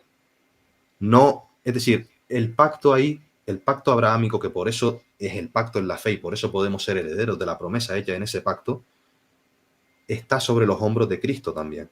Está sobre los hombros del ángel del Señor, de la palabra de Dios, citando a los Targumín, o del Hijo de Dios, según los Targumín, que algunos Targumín dicen la palabra de Dios con sabiduría, es decir, el Hijo de Dios, citando Génesis 1.1, creó los cielos y la tierra. Eso lo dicen los Targumín. Por ejemplo, para que veamos la cosmovisión que se tenía acerca de este ángel de Dios en la época del Segundo Templo, que no lo veían como un ángel normal. Ciertamente no veían la Trinidad, porque eso ya fue un desarrollo posterior. Un desarrollo posterior. Claro. Pero había ese trazo. Pero fíjate que interesante, porque ciertamente mucha gente piensa que nosotros, los cristianos, inventamos la Trinidad, ¿no? Que nos la sacamos de, no sé, de debajo de la manga, cuando realmente viene ya trazada desde el antiguo pacto, o sea, en la Tanaj, en la Torá, ya viene la Trinidad y la puedes encontrar. Y por eso tú dijiste ahorita algo muy interesante de Maimónides, que tuvo que cambiar la palabra Ejad, ¿no? Que habla justamente de una unidad compuesta y que ha sido utilizada como uno de los argumentos justamente para ver a esa Trinidad. Ahorita lo que estás llamando, por ejemplo, este ángel que en la teología sistemática se le llama las teofanías, que justamente representaciones de Jesús en el antiguo pacto. Pero como Melquisedec, por ejemplo. Claro, exacto, pero continúa, que está muy interesante. Pues quien pasa por en medio de los animales es él, o sea, no Abraham. O sea, no es como el pacto hecho en el Sinaí. En el Sinaí el pacto dependía de los méritos del hombre, de la fuerza del hombre. Por eso le dicen los apóstoles a los judaizantes: ¿por qué ponéis un yugo sobre los gentiles que nosotros ni nuestros padres pudimos llevar? O sea, nadie pudo llevar esto. ¿Por qué? Porque nadie puede igualarse a la justicia divina. No estoy diciendo que la ley sea mala. O sea, yo estoy ahora en Hamatzot, me explico, y en Shabbat, pero sé que eso no me justifica ante Dios. Porque el pacto es según la fe, no según las obras de la ley, o según la circuncisión. Bueno, la del corazón sí, la de que tengo en la carne no vale para nada en lo que respecta a salvación. O sea, da igual. Pero te podrías tener todo por basura, dice Pablo, ¿no? Siendo correcto, circuncidado y fariseo y estudiado a los pies de Gamaliel, y sin embargo dice, tengo todo por basura por encontrar a Cristo, o sea, por asirme a Cristo, ¿no? Correcto. Y el que pasa, insisto, por el medio de los animales es esa teofanía, ¿no es cierto? Es más, ¿a causa de qué no muere Isaac? ¿A causa de qué no muere Isaac? ¿A qué es sustituido por un ayel, por un carnero? Es sustituido. Y si Isaac no es sustituido, no hay herederos al pacto. Dios mío, o sea, que el judío que descienda como si es del mismísimo Moshe Rabenu o el mismísimo Judá, da igual, el judío que no sea sustituido por ese cordero no puede heredar nada, porque fue esa teofanía, ese cordero el que pasó por en medio de los animales. Y esto, si está escuchando algún judío, lo va a escandalizar, por supuesto. Pues claro que lo va a escandalizar, Samuel, por supuesto. O sea, porque, vuelvo y repito, ¿no? Las tensiones que se dieron en los primeros siglos eran justamente por ese tipo de interpretación, donde ponías justamente todo el cumplimiento del antiguo pacto en Cristo, que lo renueva y dice, esto está pronto a morir, ¿no? Moisés, de hecho, el creyendo que se va dando en la carta a los hebreos, ¿no? Donde dice que Jesucristo es mayor que los ángeles, mayor que los profetas, mayor que Moisés, que sirvió, dice, en la casa de Dios, que era la iglesia en el antiguo pacto, dice, no, hay uno mayor que Moisés, que es justamente Jesús. Entonces, al ser mayor Jesús, nosotros entendemos que el heredero de las promesas es Él. Y entonces, obviamente un judío va a decir, ¿pero qué me estás diciendo? Yo soy descendiente de Abraham, soy de la etnia de Abraham, soy de la tribu de Judá, soy yo qué sé. Igualmente, ¿no? Pablo dice, ya no eres eso. Y tú me dijiste algo bien interesante, Samuel, me decías, es un tanto irónico llamarse judío mesiánico, ¿no? Porque si ya aceptaste al Mesías, ahora ya no eres ni judío ni griego, sino lo que importa justamente es Cristo y la fe en Cristo, que es lo que nos salva, ¿no? Es muy interesante todo eso. Uno puede seguir llamándose, por ejemplo, judío mesiánico porque es de etnia judía o hizo la conversión. Yo en mi caso no la terminé. Y por eso yo me llamo mesiánico siempre. Yo no digo que soy judío mesiánico a secas. De hecho, en Israel las congregaciones judío-mesiánicas aceptan a gentiles y a judíos, da igual. Y yo, aunque esté circuncidado y aunque guarde o busque guardar aquellos aspectos de la ley que, por ejemplo, el cristianismo tradicional no guarda, que no se puede decir que no la guarden, porque ustedes aman a su prójimo como a sí mismos, aman a Dios con todo su corazón, con toda su alma, con todas sus fuerzas, dan limosna al pobre, atienden al huérfano, al necesitado, la viuda, al extranjero. Eso es más importante que el Shabbat o que cualquier cita, eso pesa mucho más. O sea, de nada sirve eso si no se tiene lo otro. Además, usted es metodista, ¿cierto? Y sé que ustedes dan mucha preeminencia a cuidar del pobre, al atender al necesitado. Es parte eso es mucho más social. Sí, claro, eso pesa más en la ley que, vamos, Cristo mismo anula el Shabbat, que por eso a veces le acusan de pecar irónicamente a algunos rabinos. Cristo anula el Shabbat, lo quebranta, literalmente lo quebranta, por salvar una vida. y dicen, pues él pecó, no puede ser el Mesías. No, y sé que me estoy desviando un poco del tema, pero me vino ahora a la mente. No, porque en el judaísmo existe lo que se llama pikuach nefesh, cuidado de la garganta o de la vida. Nefesh no es vida, pero bueno, que quiere decir que si la vida está en peligro se puede quebrantar el Shabbat. Y el rabino Rubén Ben Yosef dijo, por cuanto el Shabbat, dice la Torah, es santo para ti, tú no estás atado a él, sino él a ti. En palabras de Cristo, el Shabbat fue hecho para el hombre y no el hombre para el Shabbat. Eso para que respondan a un rabino que diga que Jesús no es el Mesías porque quebrantó el Shabbat. O sea, no consta como pecado, no computa como pecado. Pero bueno. No estamos, o sea, eso que dijiste al principio de cómo te encontraste ante Cristo y por la gracia del Espíritu Santo cuando lo vas encontrando en las Escrituras como los caminantes de Maús o como Lidia o como otros personajes de la Biblia que iban viendo a Cristo en las Escrituras, dices, no estamos ante un hombre, o sea, como decía Correcto. el trilema de Lewis, ¿no? Decía, o es un loco, o es un falso profeta, o es Dios. Porque ciertamente las cosas que él dice tienen una profundidad que, a ver, a los propios rabinos les sorprendía, ¿no? ¿Y de dónde aprendió estas cosas? Decían. ¿De dónde le viene esta sabiduría? No hemos escuchado a hombre hablar así. Entonces, para ir recapitulando, ¿no? Esto está muy interesante. Espero que en otra ocasión puedas volver a estar con nosotros, Samuel, porque la verdad ha sido una bendición. Y te dije que iba a ser una bendición. Estamos 1,700 personas conectadas. Para ir recapitulando, vamos a hacer una recapitulación de los 3 puntos. Primero, creo que ya dijiste, ¿no?, que el Estado de Israel, según las propias declaraciones de los rabinos judíos, no debería existir, justamente porque no ha cumplido las profecías que los propios rabinos consideraban necesarias para que ese Estado se estableciera o para que los judíos regresaran, ¿no? Ya ni siquiera hablamos del Estado político, regresara. No se han cumplido porque no hay arrepentimiento, no hay llanto, no hay Tanaj, no hay nada de eso. Segundo, hemos hablado, por ejemplo, de tu conversión, de cómo encontraste a Cristo, lo cual habla justamente de la gracia, de la soberanía de Dios justamente en la salvación en medio de Cristo. Y lo tercero, la exégesis correcta de esa etnia que está ahí, que se aprecia para los dispensacionalistas de ser superior por ser descendientes de Abraham, no tiene valor para Pablo en el sentido de lo que ellos intentan vendernos. Porque para Pablo, el que es judío el que es interiormente por la fe en Abraham. Entonces, ¿qué hacemos? Vamos a cerrar con esto. ¿Qué hacemos? Porque muchos dispensacionalistas se preguntan, con todos esos judíos que hay en el mundo, ¿se van a perder todos ellos? Bueno, hay pasajes en la Escritura que apuntan a esto. Yo creo firmemente en que cuando llegue la plenitud de los gentiles, como dice Pablo, todo Israel será salvo. Pero todo Israel entendiendo Israel como el remanente, porque anteriormente Pablo dice que solo el remanente será salvo, citando a Isaías. Entonces, hay que orar por ellos, hay que predicarles a Cristo en todo momento y amarles por encima de todas las cosas. O sea, ningún cristiano va a estar de acuerdo con tomar una espada e ir a matar judíos o palestinos.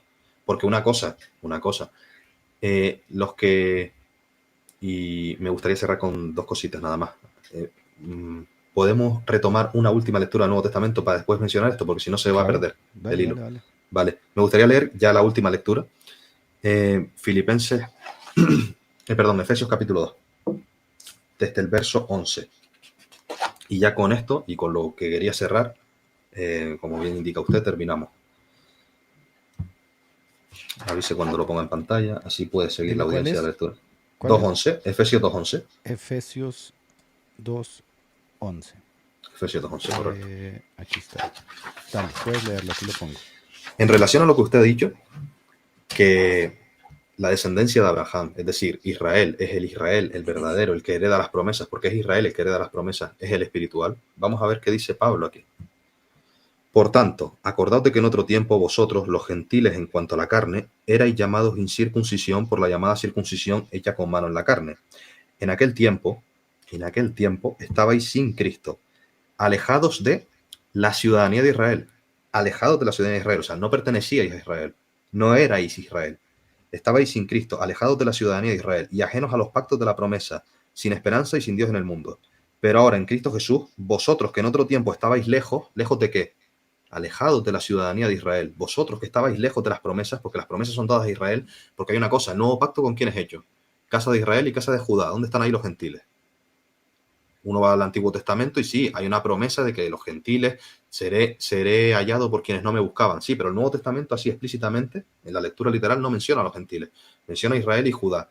Por eso Pablo dice, vosotros estabais alejados de Israel y por eso estabais sin Cristo y ajenos a los pactos de la promesa, porque no estabais en Israel, porque no erais vosotros Israel. ¿Qué pasa? Dice Pablo, retomamos el verso 13. Pero ahora en Cristo Jesús, vosotros que en otro tiempo estabais lejos, habéis sido hechos cercanos, alejados de Israel, ahora sois cercanos, por la sangre de Cristo, porque Él es nuestra paz, que de ambos pueblos hizo uno, no dos. Dios no tiene dos pueblos, un solo pueblo. O sea, Dios solo tiene un pueblo. De ambos pueblos hizo uno. Derribando la pared intermedia de separación. Esto hace alusión a una pared que había en el templo que separaba el patio de los gentiles del patio de las mujeres.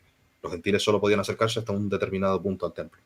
La pared intermedia de separación, aboliendo en su carne la enemistad. O sea, no porque el templo físico sea lo que prima ahora, sabemos que es el de los cielos. Es un ejemplo, es una forma de hablar que Pablo utiliza. Aboliendo en su carne las enemistades, la ley de los mandamientos expresados en dogmas. Aquí lo vemos, ¿no? Lo de las obras de la ley, correcto.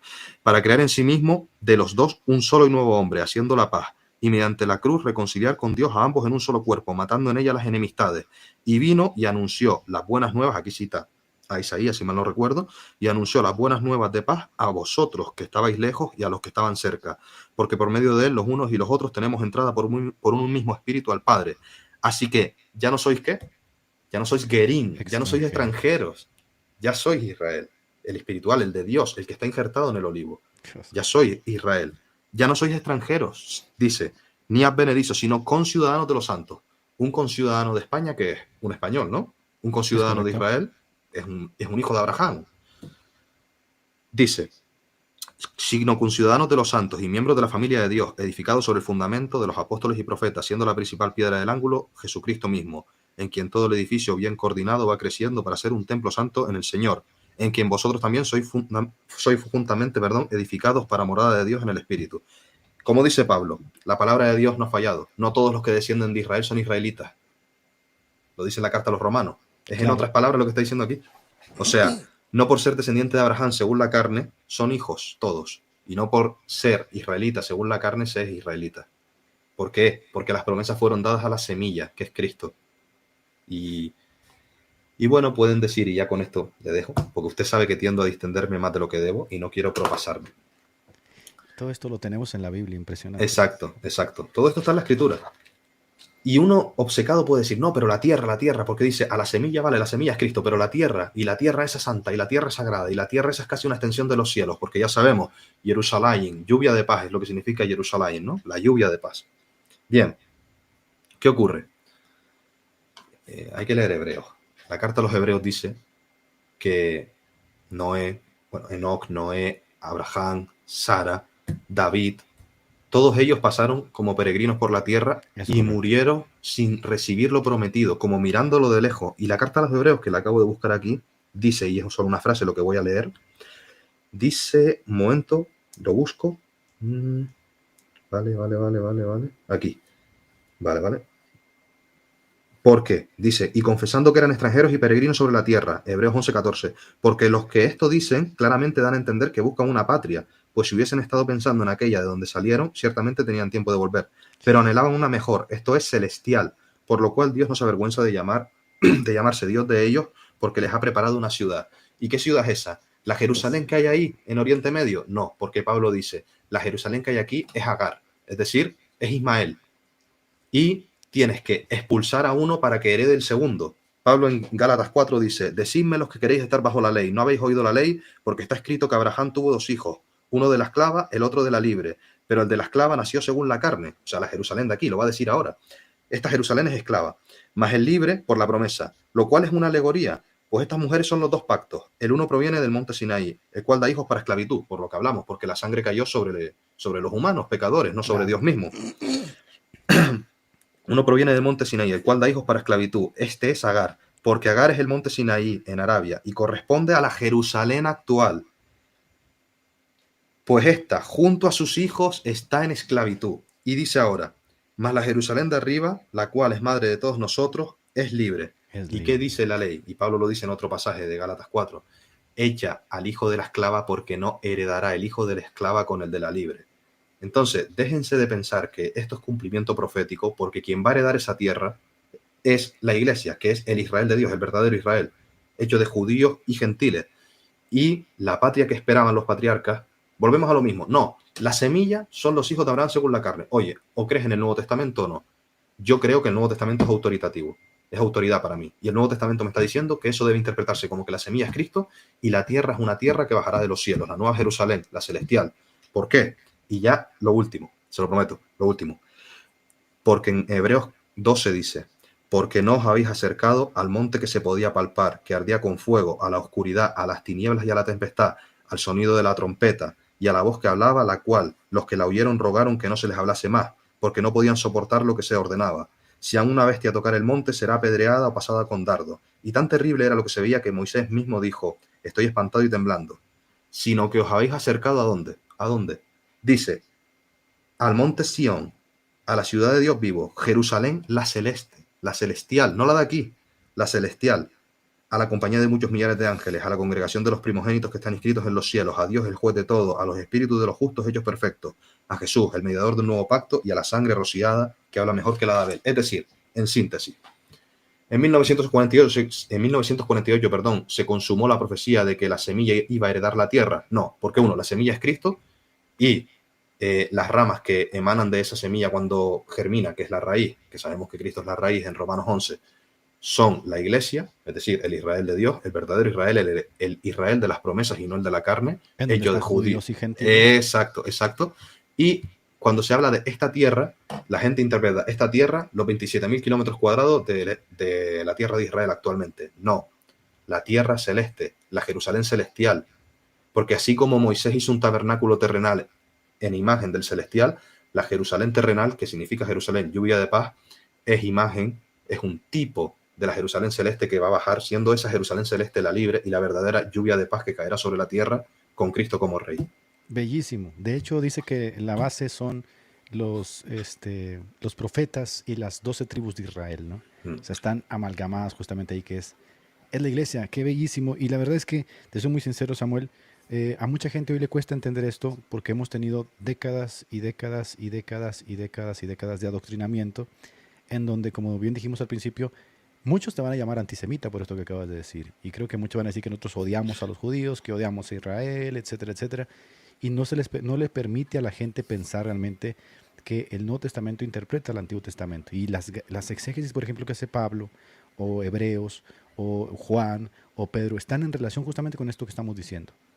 Que no hay simientes, que hay un heredero de la promesa, que es Cristo. Y por lo tanto, si sois de Cristo, linaje de Abraham sois. Entonces, ayer estaba leyendo, ya para cerrar, un libro de David Nirenberg, que es un judío que trata de rastrear los inicios del antisemitismo cristiano. Y él dice, el culpable es Pablo. Pablo, porque la que acabas de leer, la alegoría que acabas de leer, dijo, eso es una bomba para los judíos. Decirles que la Jerusalén está esclava y compararlo con Agar y Ismael, dice, eso es como literalmente ponerle una bomba a un judío en la cabeza. Y por eso, dice, para los judíos, Pablo, Jesús, el cristianismo desde el primer siglo, promovió, según ellos, el antijudaísmo. Pero es que era inevitable. Por eso Pablo dice que las credenciales que él tiene como apóstol han sido los sufrimientos, porque donde quiera que él predicaba a Cristo, tenía judaizantes que espiaban su libertad, justamente para hacer retroceder a los cristianos, como en el caso de Gálatas, de que volvieran justamente a esos rudimentos, a esos distintivos étnicos, para tratar de ser encontrados justificados con las obras de la ley. Lo cual demuestra justamente que Pablo se tomó muy en serio y decir, no, las promesas son Cristo y ustedes son hijos de Abraham, ustedes son el verdadero Israel de Dios. Pero bueno, ¿qué te puedo decir? Mi querido Samuel, ¿será posible que en algún futuro estés nuevamente con nosotros por acá en el canal? Dios mediante, sí. Y me gustaría hacer un último llamado a la cordura a quienes defienden, por ejemplo, cualquier acción de Israel. El patriarcado de la iglesia armenia sacó una carta hace un año ya, creo, denunciando la persecución que sufrían como cristianos en Jerusalén por parte de las autoridades. Ellos están en el Gan HaPreot, creo que se llama, sí, Jardín de las Vacas, y están siendo expulsados de ahí, o sea, se les están metiendo ocupas, y la policía le da la razón a los ocupas, y los armenios, que son cristianos, pierden sus casas.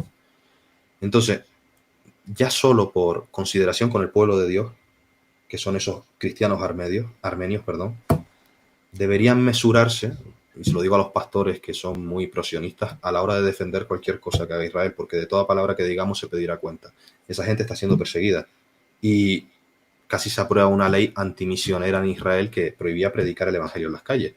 Yo sé que muchos judíos, sobre todo seculares, quizás Jesús por eso dijo las prostitutas a las élites religiosas, las prostitutas os adelantarán en el reino de los cielos. Judíos ateos y seculares serían los primeros en salir a las calles en protestar contra esa ley que perseguiría a los cristianos, porque ellos los ven como compatriotas. Claro. Pero no se puede negar que el sionismo es un movimiento supremacista religioso que busca que todo lo que hay del Éufrates hasta el Nilo sean solo judíos. Y eso es así. Y si quieren ustedes justificarlos con la Biblia, cuentan darán a Dios porque están escupiendo en contra del Nuevo Pacto y el Nuevo Testamento, porque cristianos armenios y cristianos de Gaza y cristianos palestinos están siendo perseguidos. Y ustedes lo que ven son etnias, razas, fronteras. Nosotros tenemos una patria celeste, no terrenal. Entonces, es lo último que voy a decir. Ya le suelto el brazo, he abusado de su confianza con el tiempo, pero le doy las gracias y si Dios quiere, estaré de vuelta por aquí, si usted lo permite, por supuesto. Claro, ha sido un gusto. La verdad es que ha sido una bendición. Estuvimos 1,700 personas conectadas. La gente ha estado muy pendiente de estos temas y te debo de ser muy sincero que mucha gente ha estado tratando de reconsiderar muchas de sus posturas y creo que ha sido, la verdad, muy respetuoso y has tratado con mucha holgura el tema. Así que, pues bueno, siempre vas a tener un pedacito aquí en la casa. Y discúlpame por aquella vez que te dije Chemaín, que todavía me río. No hay problema, no hay problema. Que te dije Chemaín, pero como tú ya entenderás, estamos lidiando con un grave problema en Latinoamérica, no solamente de judaizantes, Sí. sino de cristianos que por falta de identidad, pues terminan volviendo a los distintivos étnicos creyendo que son superiores por cumplirlos, ¿no? Entonces les hemos puesto ese título porque desprecian a los cristianos, diciendo que nosotros estamos sumamente equivocados. Pues me da mucho gusto que tú como buen cristiano, hijo de Abraham por la fe, junto conmigo y junto con todos los judíos que han reconocido a Cristo, podamos confesar al Señor juntos donde quiera que estemos, de todo pueblo, lengua y nación, y que eso es justamente lo que estamos esperando, ¿no? Su segunda venida, que Él aparezca en las nubes, como dijo, ¿no? Que Él venga y le descienda a la Jerusalén celestial de arriba, que es donde le esperamos. Mi querido Samuel, te mando un abrazo hasta las Islas Canarias, a ti y a tu familia, y que tengas un lindo día. Bueno, vas a descansar ya, porque tengas un lindo día mañana, Samuel. Gracias, mi hermano. Muchísimas gracias. Ha sido muy bueno este rato que he pasado aquí. Gracias de corazón. Bendiciones. Igualmente. Uf, qué tremendo. La verdad es que a veces yo quisiera, gente, les digo algo así en confianza. A veces yo quisiera que nuestros pastores se tomaran el tiempo que se toma a veces un laico, ¿no? Un laico apasionado por las escrituras, para dar una clase, para dar respuestas. Muchas veces nuestros pastores han dejado de lado eso, ¿no? Entonces, Dios bendiga a todo su pueblo donde quiera que esté. Y siempre lo he dicho, ¿no? Siempre reconozco el valor de aquellos que se toman el tiempo de enseñar. Y bueno, no tienes que estar de acuerdo con cada una de las cosas que decimos, pero mira la gran diferencia.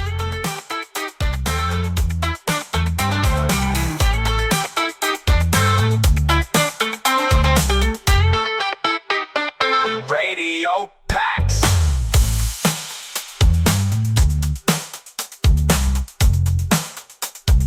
Radio Pax.